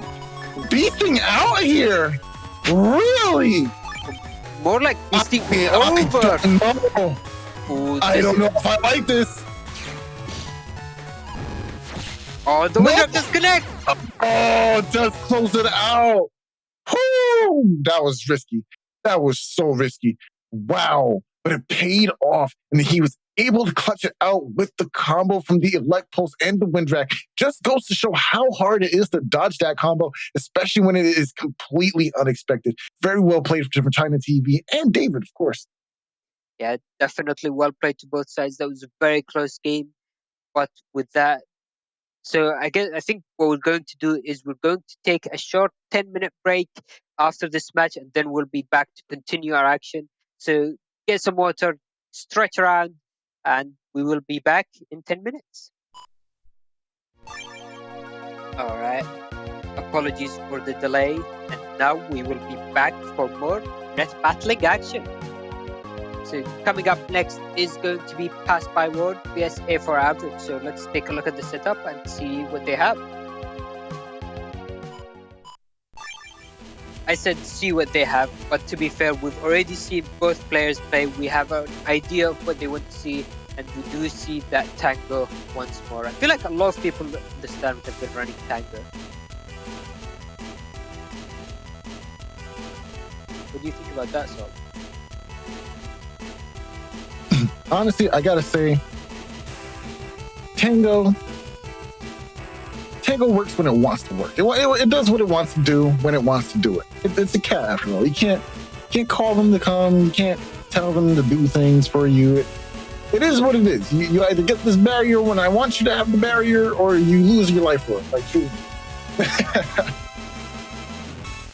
okay, so HonorNite in Twitch is saying only 2 people are running Tango in the title. But to be fair, we've seen this is our 6th match of the day, and 5 of them had. Wait, is it 5 or 6? No, this is the 5th match, and 4 of them have Tango in them. So it does feel like a lot of people are running it because it's showing up on stream, which I guess is a welcome appearance.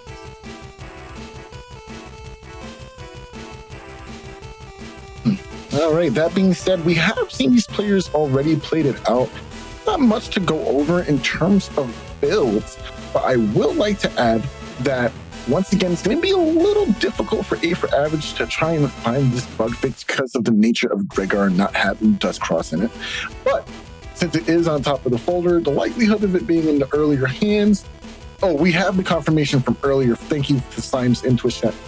He said that the way bound number 4 and 6 work specifically with folders is that your reg chip does go to the top, but if the first 4 chips in your folder, they will usually be in that order, or within the first chip will be within the first 4 slots of your folder. So it doesn't prevent him from finding term 1 bug fix, but he still has to find that term 1 bug fix. Or it could possibly be on the bottom of his deck, which would be a very big detriment. Luckily, there is no uninstall in Passbyword's folder, so it won't be too much a detriment on the air shooter side. But that custom bug can be problematic. So we'll have to see how A for Average adjusts to that situation. Indeed, and this time A for Average does have the undershirt, so we won't have the same situation again where he was taken out by these powerful Navi chips. And A for Average has powerful chips of his own with the Destroy Pulse and the Pulses, that Buster Up Element Man SP, and that Gundel Force, which you see very prominent during the days. Alright, but with all of that out of the way, I think we shall head into the match and see how it plays out.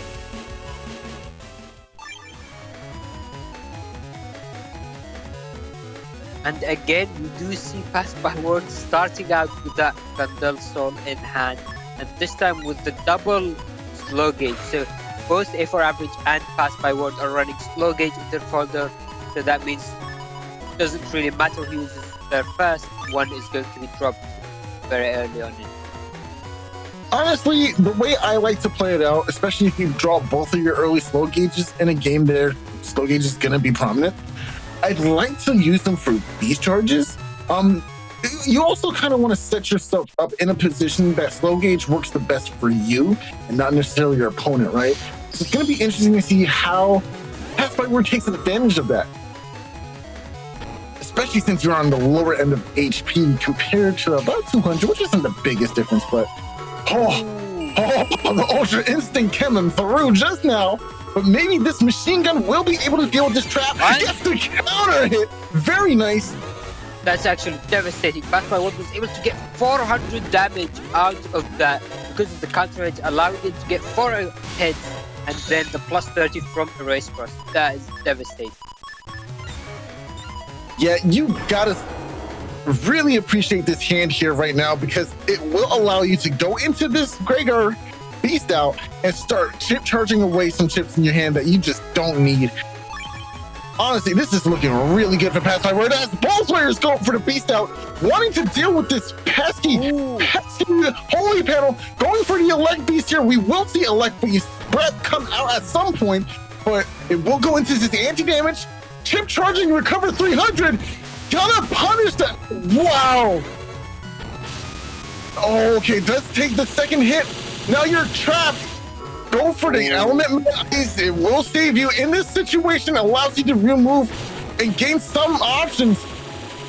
Yeah, I don't think A for Average really wants to trade these Buster Shots because he's draining on the HP more than Passbyword. But that being said, actually, this might end up working out for A for Average because he has a lot more damage through his chips. He has all of these pulses, Destroy Pulse, so maybe he wants to bring both of their HPs down as much as possible just to get that finishing shot. Nice combo coming out with the Elect Pulse Windrat combo. Gonna do a sizable amount of damage, only 515 left, breaking up those back panels, putting you in range. Oh, Erasement will deal with the trap too. This is really good for A for Average.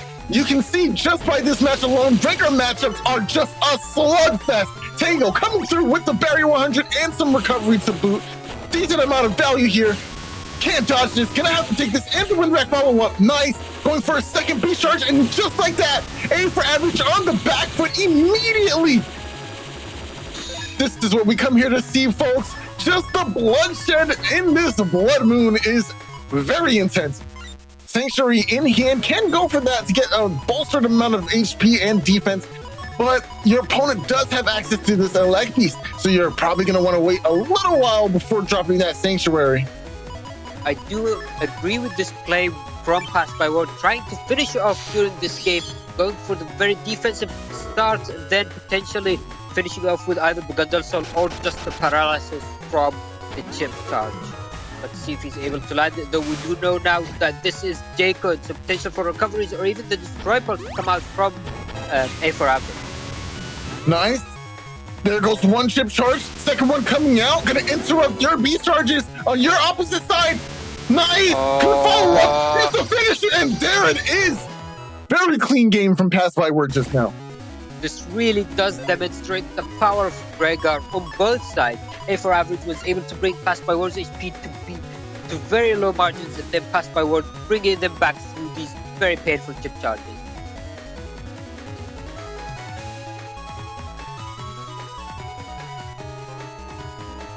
And this is an interesting starting field, starting with Holy Panels to begin with. Passbyword does have that grab back revenge, which might be worth taking into the turn 1, surprisingly, because you'd expect A for average to take any area grabs he has to deny Holy Panel advantage from Passbyword. So this area control can be very nice, but let's see how Passbyword decides to play out.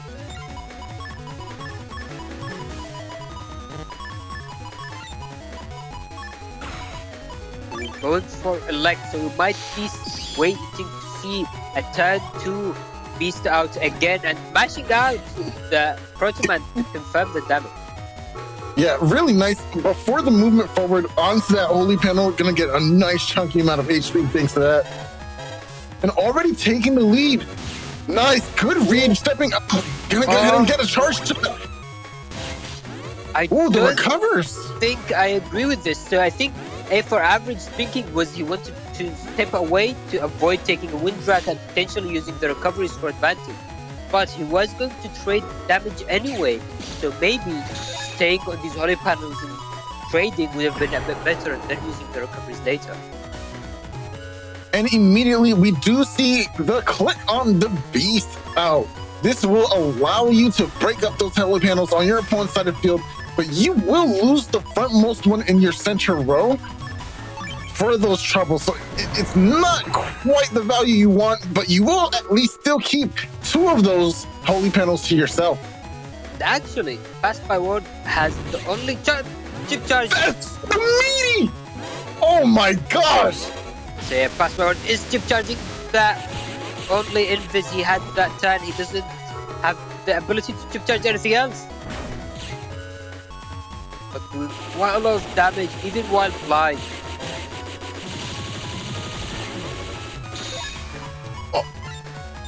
Now we can't see the HP deficit on A for average's side, but that was a lot of damage that came out from Passbyword just now. And a recover 300 is going to be really nice too. Okay, very good use of stepping forward and camping forward, making sure your opponent doesn't get full value out of their area grab just now. Ooh, I'm not sure if Passbyword was trying to predict the Q-Force coming out this turn. Maybe trying to break panels preemptively. I'm not sure if it was worth it, because these panels are going to be fixed before the end of turn anyway. I kind of disagree. Yeah, okay, you really want these. Oh, it was Colonel Force! But the Holy Panel will save him! Holy Panel will reduce the damage significantly. This is just the value out of that panel, man. And I don't even think that was from the start of this game. He just nursing and taking care of this Holy Panel, making sure it gave him just enough value to stay in the game. Nice. This anti-damage will allow you to avoid that last few soldiers. Oh, but no way. But this is going to be very difficult. A for average really has to finish off, which he does have the potential. He's going for grass, getting that damage and removing the Holy Panel. But is there enough damage to finish off the game? Because if not, then oh no. Yes, There it goes. And now, Passbyword has his own Gandalf, which, no way! He walked through his body to take the flashing! That's a tech he used to defeat Groundman and late Navies. Walking through the body, gonna go ahead and deny the rest of that damage. Still on the back foot here, though. Very, very excellent play from A for Average here. What looked like near death was certainly rejected just now. Very smart play. Yeah, definitely. And I mean, allowing him to avoid both the Q-Force and the Wind Rack as well.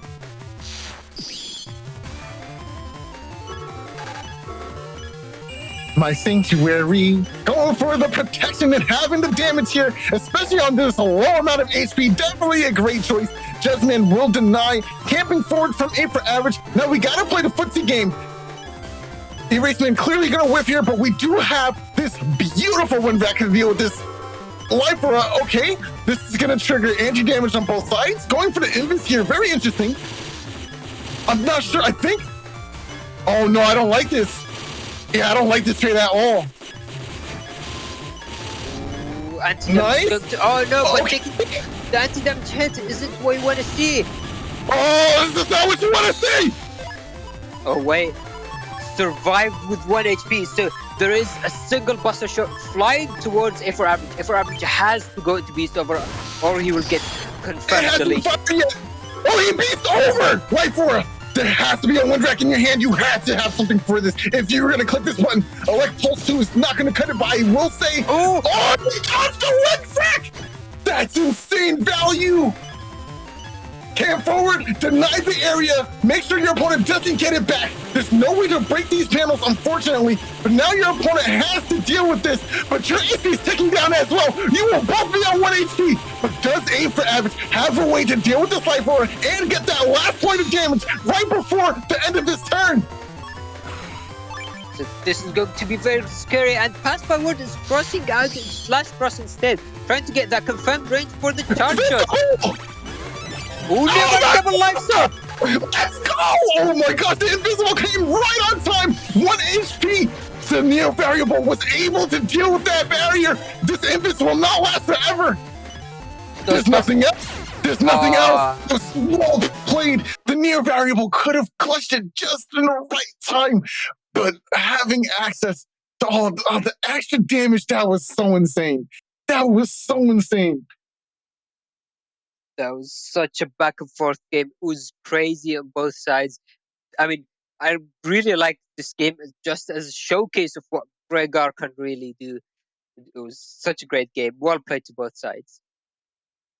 Man, A for Average, yo, I gotta give you credit for that game. Not giving up in the slightest. No DC at the end there, knowing that he was out of chips. He knew he was dead to rights, but still allowed his opponent to get the win that they deserved.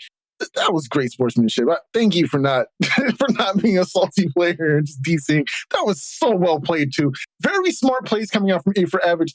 Walking into the body to deny the rest of the kernel force. Oh, that was such high level play from both players. That was hype. That was really nice. Indeed, yeah. With that, let's head into our next match of the day with A for Average coming back for revenge, but this time against HonorNite. Alright, so again, we've seen A for Average, we've just seen him play in fact, but this time going against HonorNite, which is the first time we see him play this tournament, and he is coming in with a spicy build. So HonorNite, I believe, has actually used this build or something very similar to it in a previous Blood Moon, and in fact, I think it might have been the one that he ended up winning that tournament as well. So this is a very solid build all around, going with the low HP, with only 1400 HP, no recoveries, which is something we rarely see these days, but instead going with a lot of very hard hitting chips, and the 2 fast gauges as well, potentially winning him out. Yeah, for sure. HonorNite, man, this cust is tried and true, of course. Just a lot of value packed into this nicely knit Navi cust here. Got the attack 4. with the rush, with the beat, with the maximum custom, with a decent amount of HP and the charge max. This is just the value pack kids meal that you want to buy, all reliable when your kid is screaming, kicking, and they need some food. This is exactly what you go for. This is just top tier material, bro. Love this cuss so much, and it means that you can go for the smoke effective immediately. There is no bug fix, there is no waiting. I'm going for the guns right now. And Meteor Knuckle on this folder is just another layer of scary tech just waiting for that slash turn for you.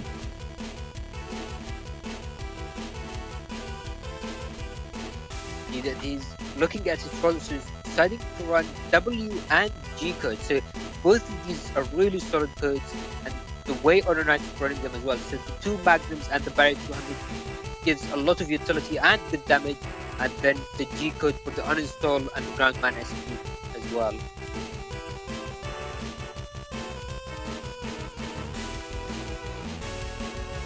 I gotta say, I am interested in seeing the W code splashed into here. Usually, you see W code splashed into most builds in EXE6 format because of that really powerful mega chip in the form of Double Beast. Obviously, we don't have Double Beast here in the States, or in the international version rather, and that means it is still really solid, but it's not as powerful as it would be in another format.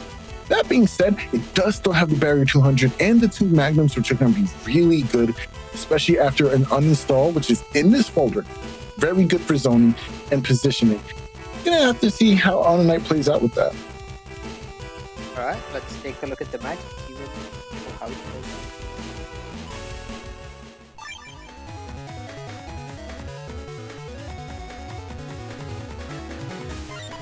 Alright, so now we're watching from A for average side, so we are going to see the potential impact from that custom bug, and we don't see that bug fix immediately, but instead there is that very nice life aura, which actually I wonder if it's a trap, because now HonorNite is likely to go DustCross, and DustCross can fire up these cubes as 200 damage projectiles to clear that life aura.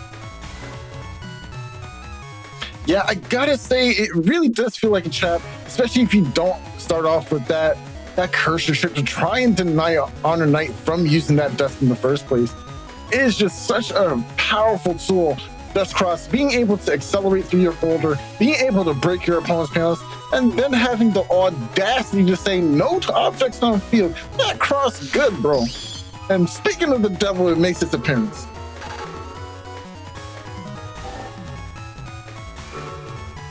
Rush will be triggered out here. Very safe for A for average to go for this immediately. Gonna throw away Judgment. A good choice. I feel like Judgment is the weaker one on this side. There is 4 alien grabs on HonorNite's folder, but not much you can do when you have to sacrifice something to beat. And you do have another Judgment in your folder, so it makes it the same person. And dodging both of the cubes there just now. Very nice, but that was also excellent movement from HonorNite, being able to keep the anti-damage, I believe. I don't think HonorNite is running any other from defense. Yeah, so only the anti-damage, so we do know which trap that is. Yeah, hanging on to it is very important too, but you do have to still be a little scared of that erase cross. But with all these broken panels, erase cross, I meant erase man. Oh, the second cube comes out and will deny that life for a goodbye, good riddance. Rush being triggered, that was scary. This is actually a very good play from HonorNite. So HonorNite was probably holding on to that full cost from the previous turn. So what he's done now is, not only is he wasting a turn from A for average, but he knows that it's in slow gauge. So if HonorNite has a fast gauge in hand, then he can immediately use that and get maximum advantage out of it. Absolutely. What you have to see from full cuts isn't just the fact that you're getting an extra turn to dig. In this instance specifically, you've denied your opponent an entire turn of beast out. That's a whole resource. Denying your opponent resources is the name of the game, and understanding how to do that is key in success in this matchup. Ooh, and dodging the wind rack with like godlike speed. Uninstall flames and makes a mark, getting A for average in a peculiar situation. Will we see a beast charge coming out from HonorNite? I'm pretty sure we will, especially since no boogie button has been held yet. Gonna make it as problematic for movement for A for average as possible? Okay, no. It doesn't seem like there was one. Oh, this is actually really scary. We are in fast gauge and this isn't looking good for A for average, but I'm talking about the long term. In this moment, going into this turn, going with that Q force combo, if A for average is able to land everything, he can definitely finish off the game this turn. And that's a lot of, you think that's a decent amount of HP? That's a lot of damage coming in right now. All he has to do is confirm one of these mega chips. That's it. One of these hits, it's GG's HonorNite. So it's going to be really important to see how HonorNite plays through this.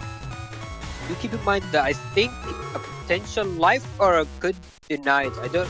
Oh, there was. I don't think A for average took a win drag with this. Oh, there was no win drag. Yeah, so that's definitely the correct play and ending the turn, cancelling out the chip charge Q force. Now, HonorNite doesn't necessarily know that A for average lost current force, but if you're A for average, you are not feeling too good right now. Definitely, and this erased man is also not going to help. Having to use your element man SP to just clear out life is always very painful. But well played from A for average, being able to land that elect time as well. When this custom bug is ticking down, so now A for average has very difficult few turns coming up, especially with all of these broken panels. You see, you gotta pay attention to how HonorNite is playing here. This man is a different breed. Definitely running a few of our blood moons in the past, alongside a lot of our other great players as well. But HonorNite saved his invest for the very tail end of that turn, protecting and hanging on to that anti-damage. You do lose out on the invest, but now think about what you're coming into on the next turn. Your opponent either has to wait or provide the invest piercing chip.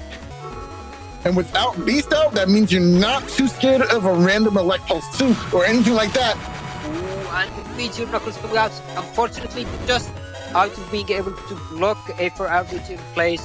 But the Giant Man is going to regain the area and apply some paralysis as well.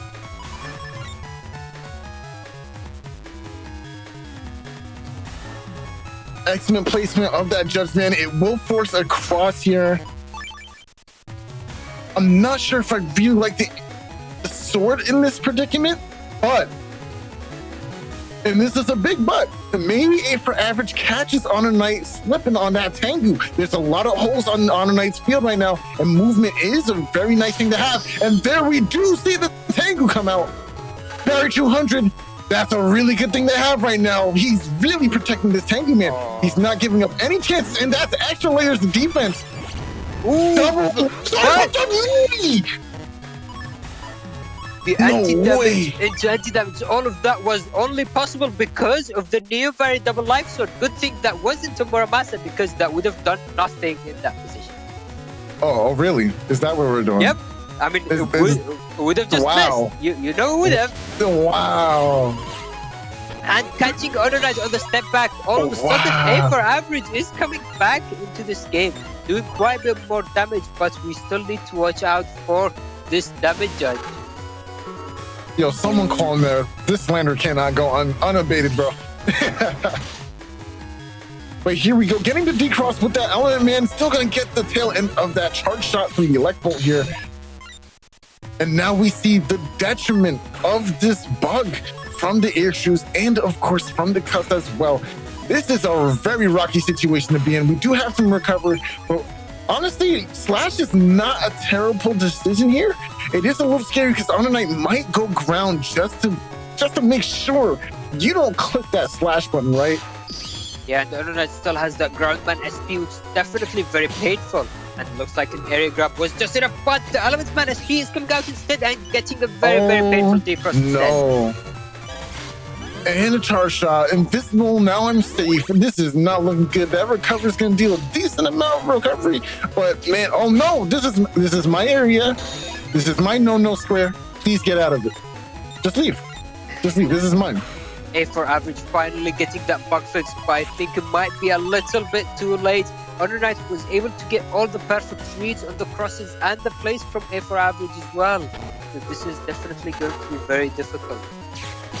Grab Revenge coming out here, gonna make sure that area is intact for HonorNite here. Sanctuary coming through with a blessing.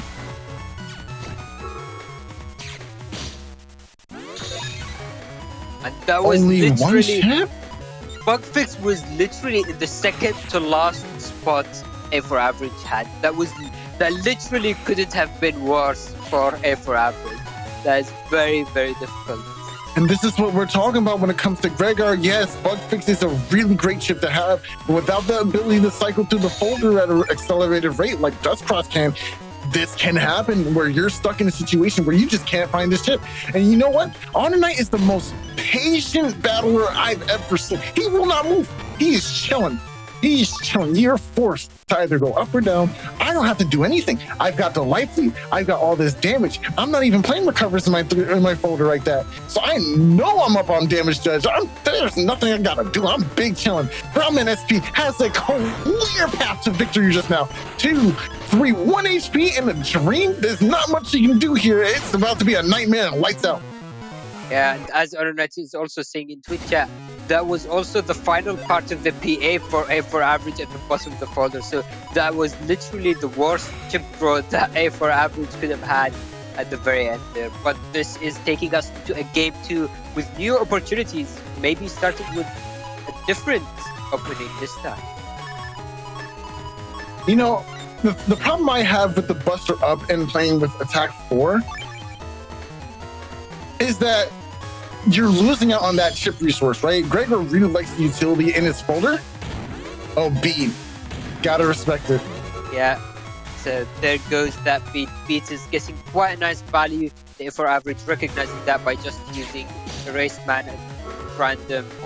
Now, this can be painful for HonorNite though, being down on area. Now, A4 Average is free to just land these charge shots to at least clear that barrier.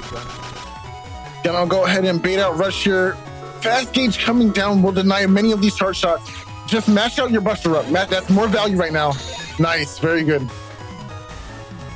Yeah, and I mean, you might wonder, oh, why is HonorNite using his gauge first? Didn't he lose the gauge war? But A4 Average is only running a single slow gauge, which he is taking into the stand.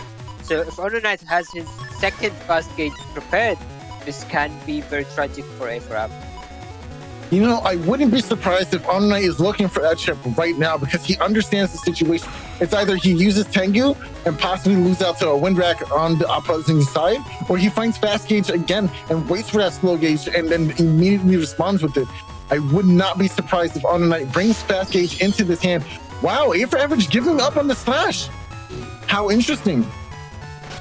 Oh, so A4 Average might be worried about the Groundman SP or the Meteor Knuckles. Both are very painful options, but we do know that HonorNite is coming in with Z-Code Sanctuary and using, nice. I mean, Grab Revenge using the immediate full cust this time to scout it out. It may not appear to be so, but A4 Average really did profit on that turn by not staying in slash and giving HonorNite information, right? Going into Erase here is much more threatening for HonorNite, and it's going to make him re-choose and think out his next steps differently, right? Now he knows that his opponent is not trying to stay on slash cross and not gonna be punished by a Groundman SP or a Meteor Knuckle just for his troubles. So now HonorNite has to come up with a different kind of strategy to do a lot of damage here. Indeed, it does seem like A4 Average is ahead on HP, and he is, and there are still the 2 recovery 300s in his folder. But I feel like this is starting to be a difficult position for A4 Average as the turns are going by because of that custom bug that we know is sticking down to the background. And it just feels like this man has an answer for everything. It's like losing an argument. He just has the reversal in hand, and the uninstall meets the mark. Fast gauge hits the table, and now we have to play this game. I'm actually surprised HonorNite used the fast gauge. What he could have done is use the slow gauge advantage to land a bunch of charge shots for free, and A4 Average would have been blocked by the both bug shoots and the break-in effect of the Groundman charge, of the Dustman charge, DustCross.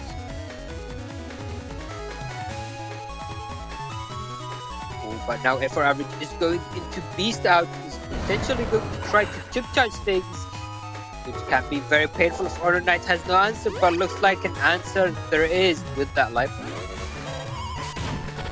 Nice. Great use of that beast jump. Gonna go ahead and dodge Charlie there, but these broken panels now has him trapped. Not much you can do except take these Charlie hits. The custom bug is ticking down, and this is not the hand you see. All these different codes, only 5 chips to pick from, and the PA is unfortunately going to have to be thrown away with the Electron 1 being taken.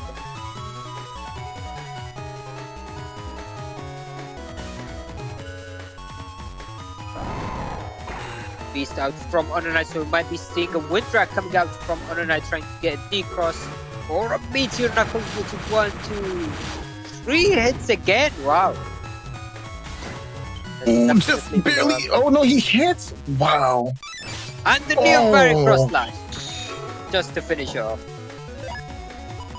Ooh, look at that. We do have Colonel first. There is no life for in play either. And there is that bug fix as well, but we'll see if A for Average is going to be able to play. I don't know about this order because Gandolfo lasts for so long that A for Average might actually have to press OK into the next stand while holding onto that bug fix just to be able to use it. And then that is extremely punishable right away. Oh, and Section is going to have that damage. It's going to connect though with the Gandolfo being able to do quite a bit of damage. The bug fix sneaked at the end of the turn. Even on okay, you know what? This is looking really good for Average here. We can fight back with this Element Man, get rid of all these Sanctuary panels, get some value out of this area grab. Maybe A for Average could have tried to connect with the grass, tried to bait out any defense, but let's see if the Elements Man SP connects. If that does connect, that is going to be massive value. Being patient, playing it correctly. Nice. Oh, good DSC! ×2 with the 480. Oh, that's really good damage. And this time, HonorNite is going to be having to fight back through A for Average HP. This is quite the opposite. I guess this is what happens when you get bug fix at reasonable time. That being said, A for Average is down to his final 6 chips in the custom, and he took 5 of them into the stand. He's really looking to finish off, and that is definitely possible thanks to the Elec Pulse 3 piercing through Invis. And he does have the spacing for a mix-up here. HonorNite could possibly dodge. This Recover 300 is going to make him feel extra meaty. Block him off in the beginning? No. Okay, interesting play here. HonorNite not sealing off the frontmost row. Yes, what is his angle? He's probably trying to focus more on the damage potential. Oh, that's meaty. Area grab, okay. Judgment will whiff. We do have this Invis in hand. We save it for the next turn. Oh. No, just go for that new Varia, attempting to finish off the game. I think HonorNite might be running low on defense as well. So HonorNite really has to finish off. But most of the damaging chips left for... Oh, wait. Oh, wait. Gotta go for the Delta Ray. The Sonic Ray, the Sonic Ray. Nice. And he waited for the name to pop up. That was beautiful. But is it possible? HonorNite with this low HP and these charge shots do not tickle. This is kind of hurting for HonorNite right now. Actually, it's the SoulXCross. It's called Sonic Boom, not Sonic Ray. Yeah, get it right. No. Oh yeah. No, that's not what you want to do either. And HonorNite's gonna show you exactly why in a second. Yo, this is not good for you, fam. It was looking good a second ago, but you was camping on this here grass. And my man never met a Smokey Bear before, so he lit a fire immediately, bro. That's looking crazy. Oh, oof. That being said, A for Average doesn't need many buster shots to win, so both of them going into Beast over this is still anyone's game. Yeah, you can't. This is it. It's all up to Buster. You have to avoid everything. Oh! No, the movement! The Buster. How did A for Average Buster shots land first? They both moved at the same time, but somehow made very few frames ahead. Oh my God. Crazy. Oh my goodness. And just like that, we got a game 3. If my wife wasn't yelling at me about being too loud, I would have been screaming right now, boy. Oh, yo, I'm tripping. I am tripping right now, yo. So HonorNite in Twitch chat is saying that this buster shot was literally frame perfect. It was both of them fired their buster shot at the same time, but yo, hey, hold up. That mashing just now before that even, hey, okay, HonorNite, your mashing is crazy right now. Your mashing is insane. Okay, all right, relax. You did too much. It wasn't even like that. We realize you are him. I understand, bro. You are him, bro. It's okay. I get it now. I thought his name was HonorNite, not him. This is giving me flashbacks to the last stream, so what are you doing to me? That was a very interesting stream. Okay, moving on. So that was a very good turn for HonorNite, being able to get out all of these chips and then landing a charge shot, bringing a for average HP down very low, and now using the fast gauge into this turn as well.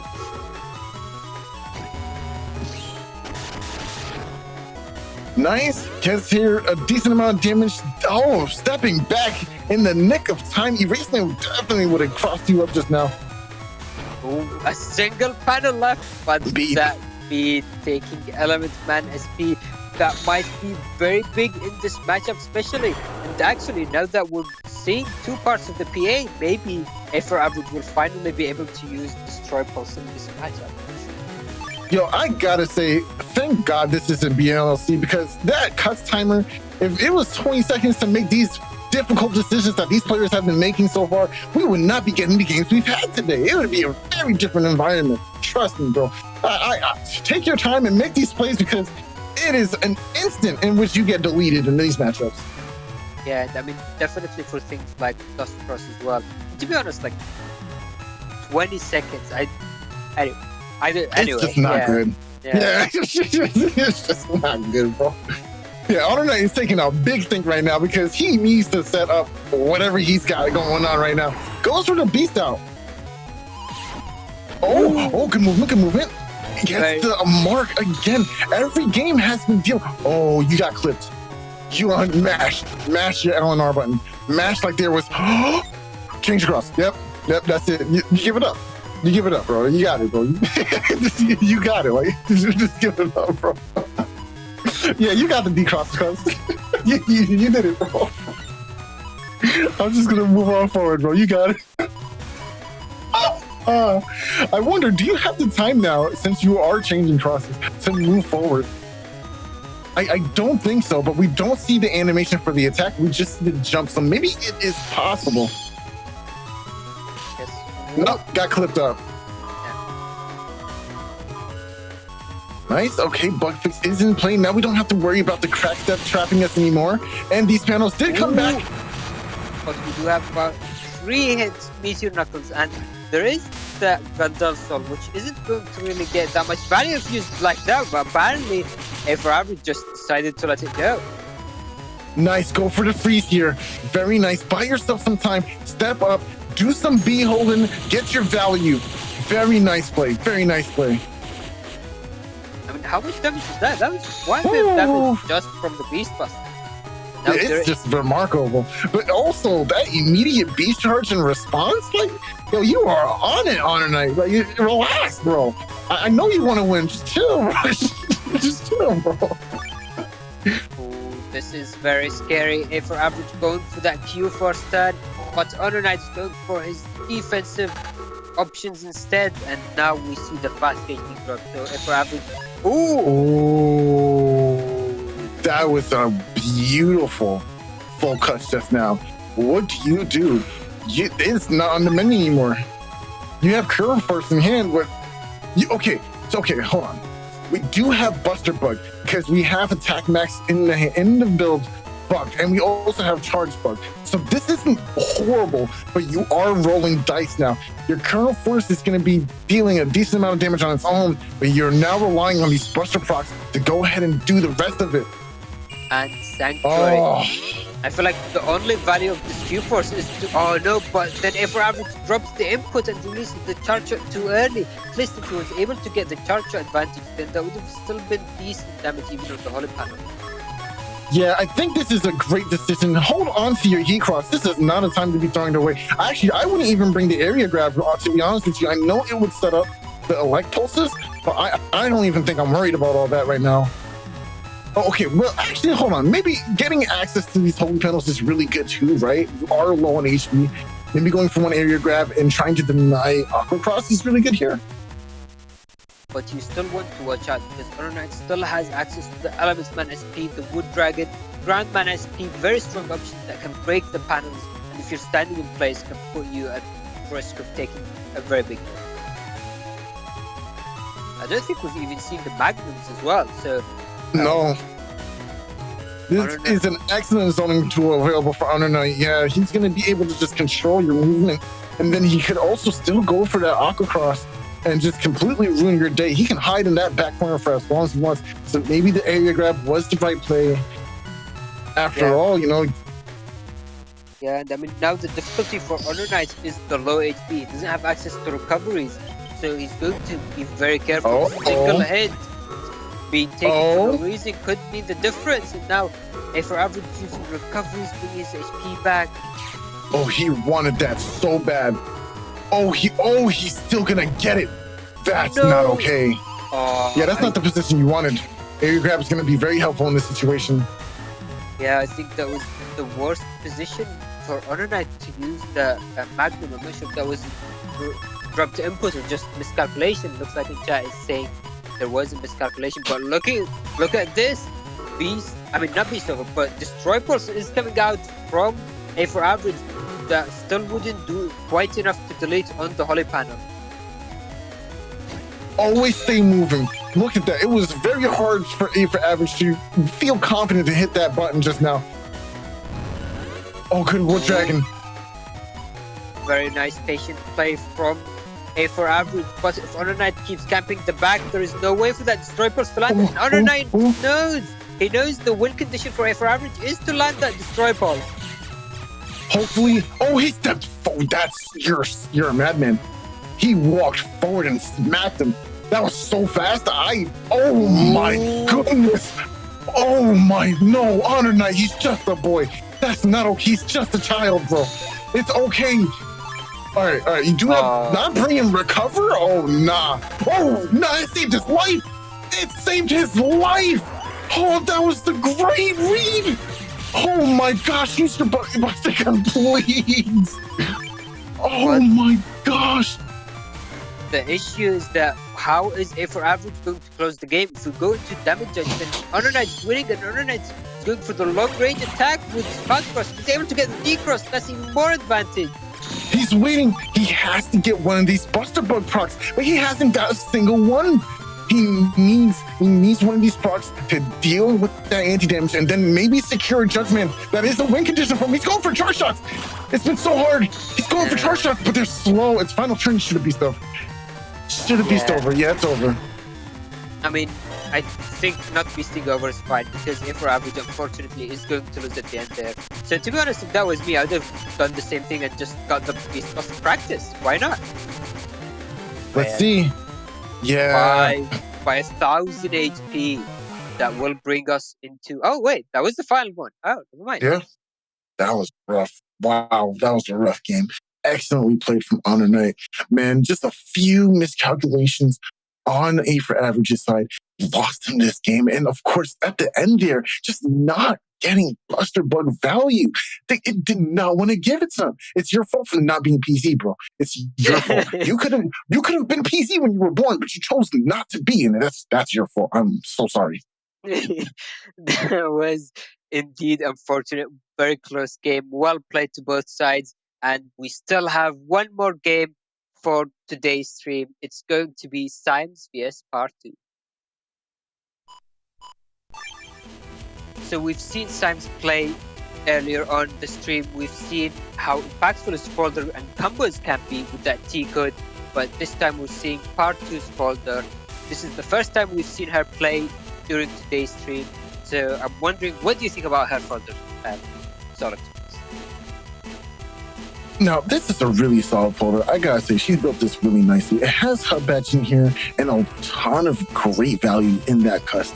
Because you do have the bug fix or bug stopper, you don't have to rely on running bug fix in your folder, which allows you to just play wherever you want. I really like the inclusion of the Destroy Pulse in this folder, as well as Judgment SP, just to go alongside those recovers and the other J-code value chips in this folder.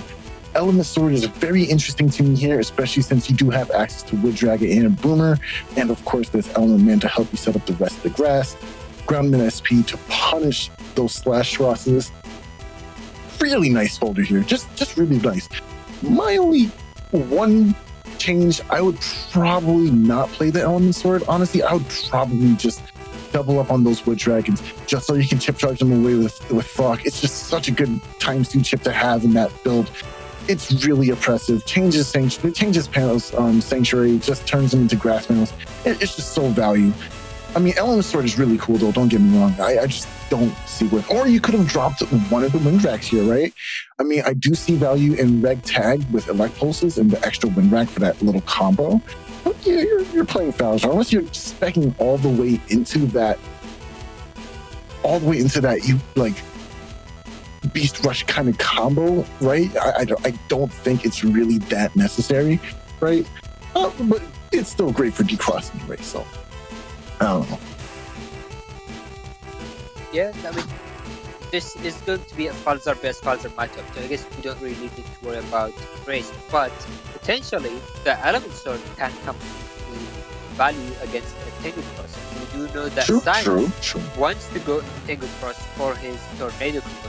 He gets +10, but I guess it's not really the biggest value out of it, but it's still something. No, it is something. It is a mix-up, right? Obviously, your opponent's going to know with it because we do play with open setups. I feel like, that's something that we forget to always state, or it's assumed that everyone knows, right? But yeah, open setups means that you won't be crossed up by something completely unexpected if you're on your toes. So Symes does know Element Sword is here, right?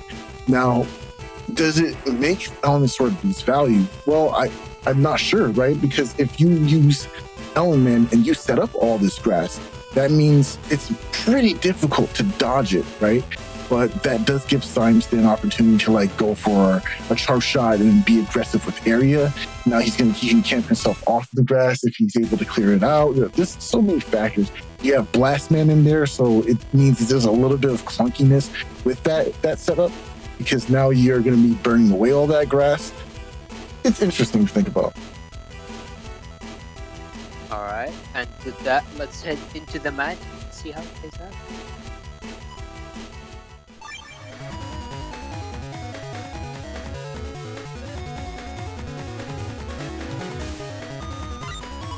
Well, now, this time we're looking from Symes' point of view, so we can see the brewing of that Tornado combo, and there are already potentially 1 or 2 parts. So one of the other ways for Symes to confirm it is instead of using the White Capsule Wood Dragon, he can use a Bubble Star if there is already grass in the field, and using that to light this up and get the extra value.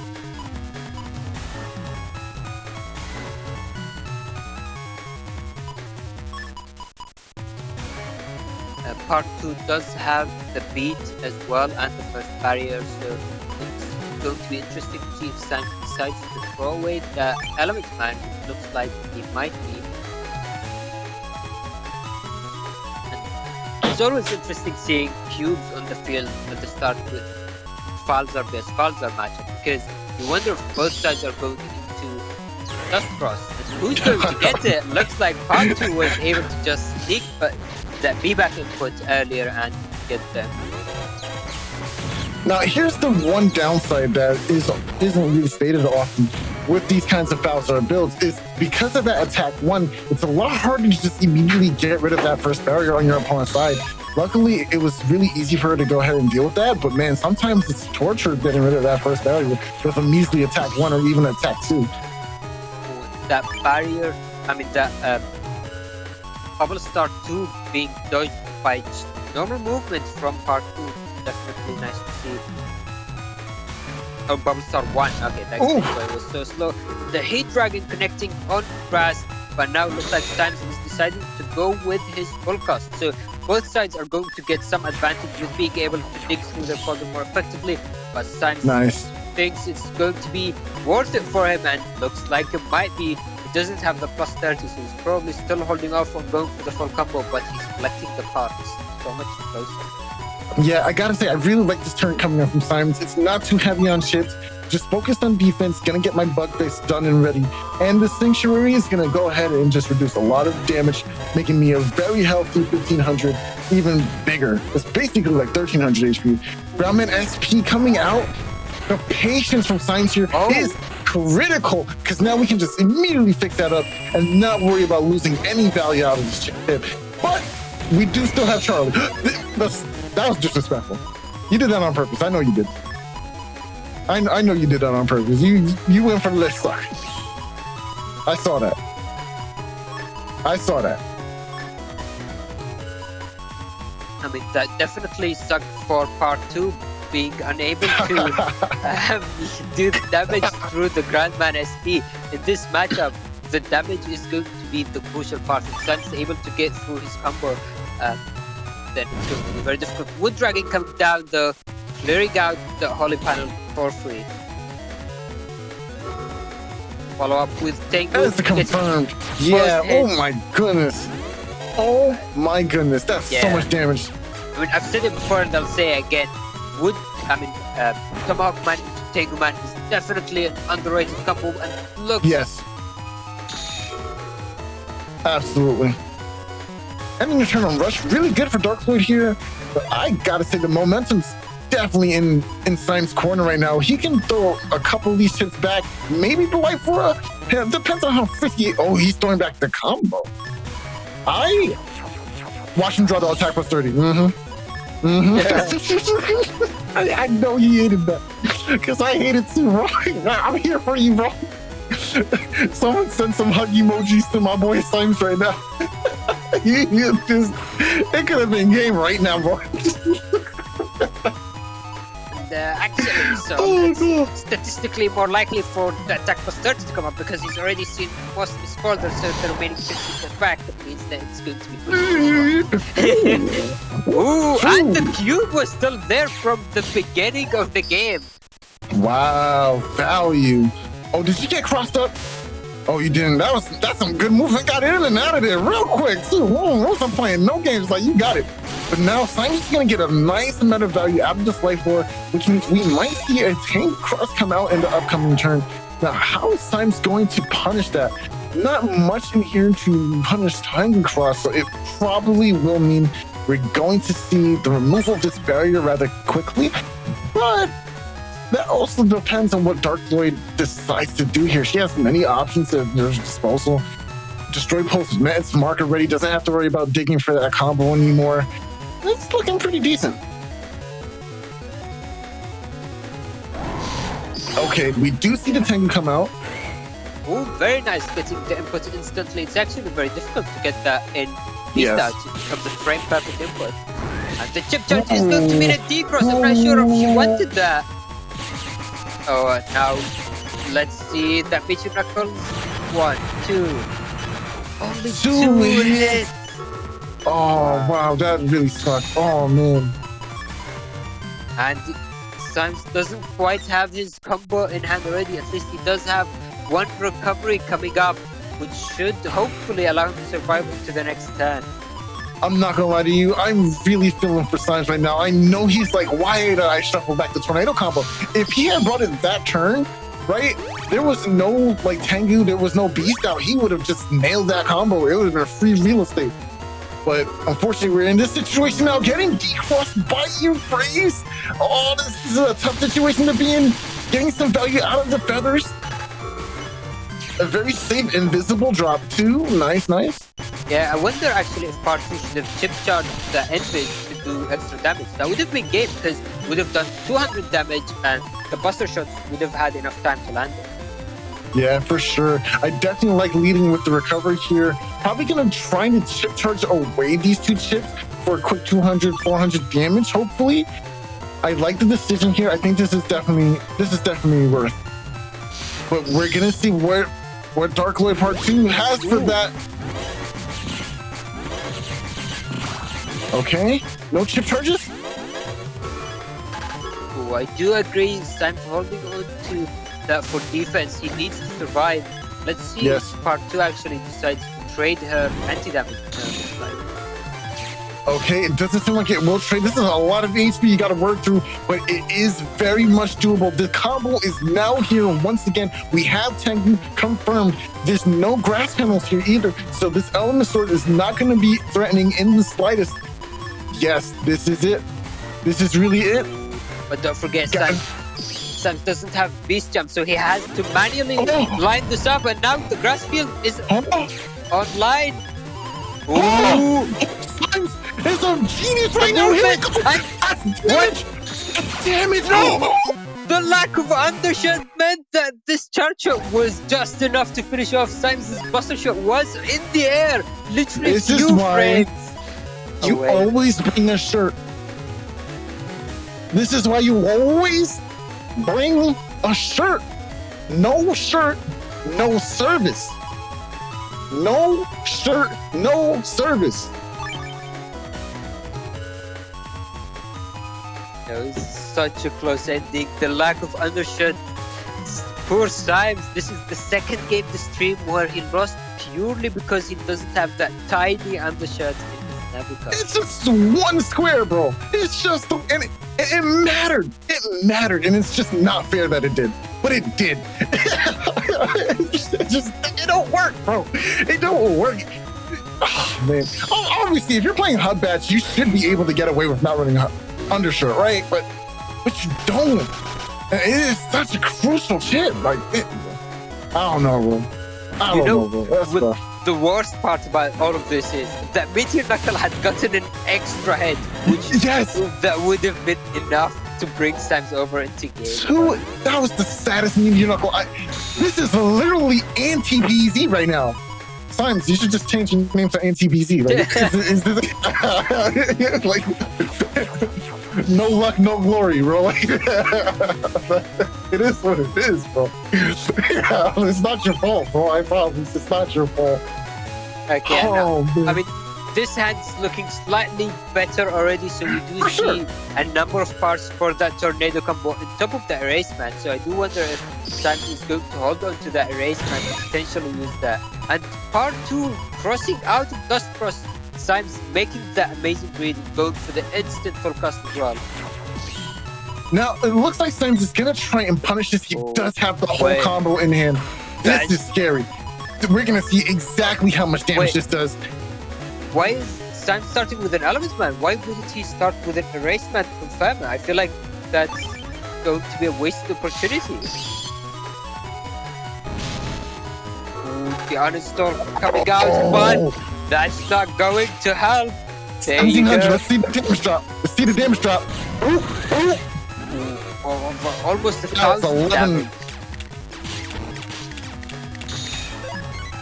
Yeah, almost 1,000. You're right. But damn, that was a lot of damage. Yeah, I mean, with the rest of the chips that added up as well, and Road Part 2 down to 560 HP already. So this is looking much better for Symes. But that custom bug is ticking down. So the game is not over until it's over. That 1 HP at the end can make all the difference. Yeah, but you gotta know that Symes is feeling really good right now. That momentum can ride through the rest of this game. You know, momentum is huge in these kinds of games. It's gonna just pay dividends, especially after that first game. He was feeling a little, down, but now you got that huge combo. You're feeling good. Speaking of combos, Part 2 decided to go for her own Elec Pulse combos, but now with the area grab, Symes is going to be able to freely land that charge with double damage. Oh my gosh. And B will take this mega chip here. I hate that bird so much, but it's fine because we are in a perfect position. Okay, this is making up for that game one. Come on, we can't just stay Symes like that. That was pretty good. That was really good. Oh my goodness. I know Dark Lord's like, oh, hold on. This is not the same person from the first game. What's happening? Oh my gosh, that was hilarious. Oh, this is not. That's the GG. Oh, No, you got it. Symes You got it. just GG. walking forward GG. to go for that buster shot and then just holding B and Yeah. will get the delay, Yeah. taking us into game 3. Wow, part 2 in Twitch chat. She says, here's a fun fact about this game. I dusted away my recover 300 turn 2 because I drew them turn 1. I made the right play and was punished.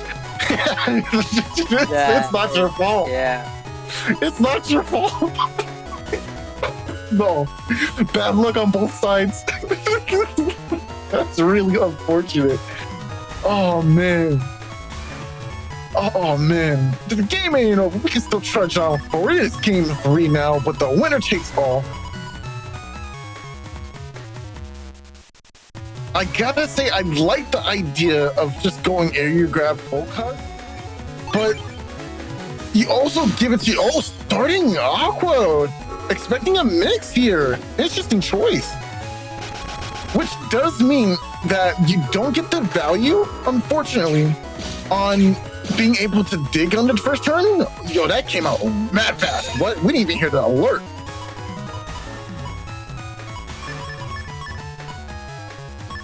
No, that's crazy.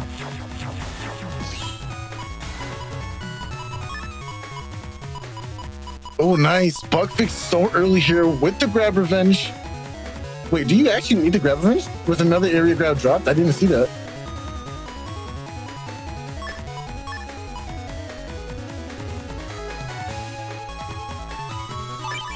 Okay, it was there. It was there. Oh, you hate to see it. Oh, you hate to see it. Go for the B left immediately. Nice. Goes for the bug fix as well. Excellent turn. What Darkloid really wants is to hit this charge shot to get the freeze. Nice. Nice follow up. Oh, you ran forward, Symes? How ballsy. Do you get clipped for that? You get punished? No punish. Wow. What a madman. Imagine running. The punish. Wow. Oh, wait, never mind. Flashing. Oh, that was a great idea. Just a little off on the execution. Just a little bit off on the execution there. Dang, that was tough.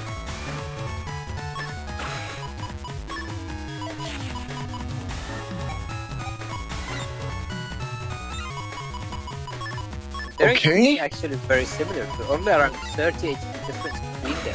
But looking at this hand, Symes is very close to completing his combo and he's already used bug fix, so he doesn't have to worry about decreasing custom.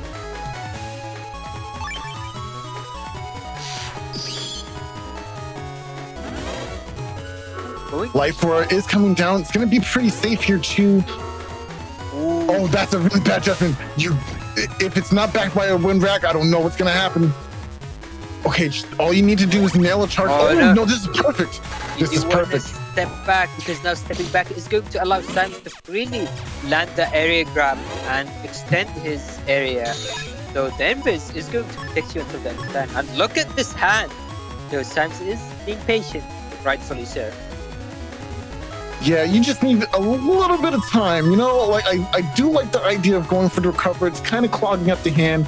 Play a little defensively because you don't expect to keep this Life Aura for much longer. And honestly, I do see either a Tengu coming out and a Grab Revenge to boot. Like, yeah, oh no. Oh, we beasted out instead. Interesting. Invis out, went back, okay. Nice. Symes actually meant to mash out. Aqua Spiral. Element into Aqua Spiral? Wait, this is hot.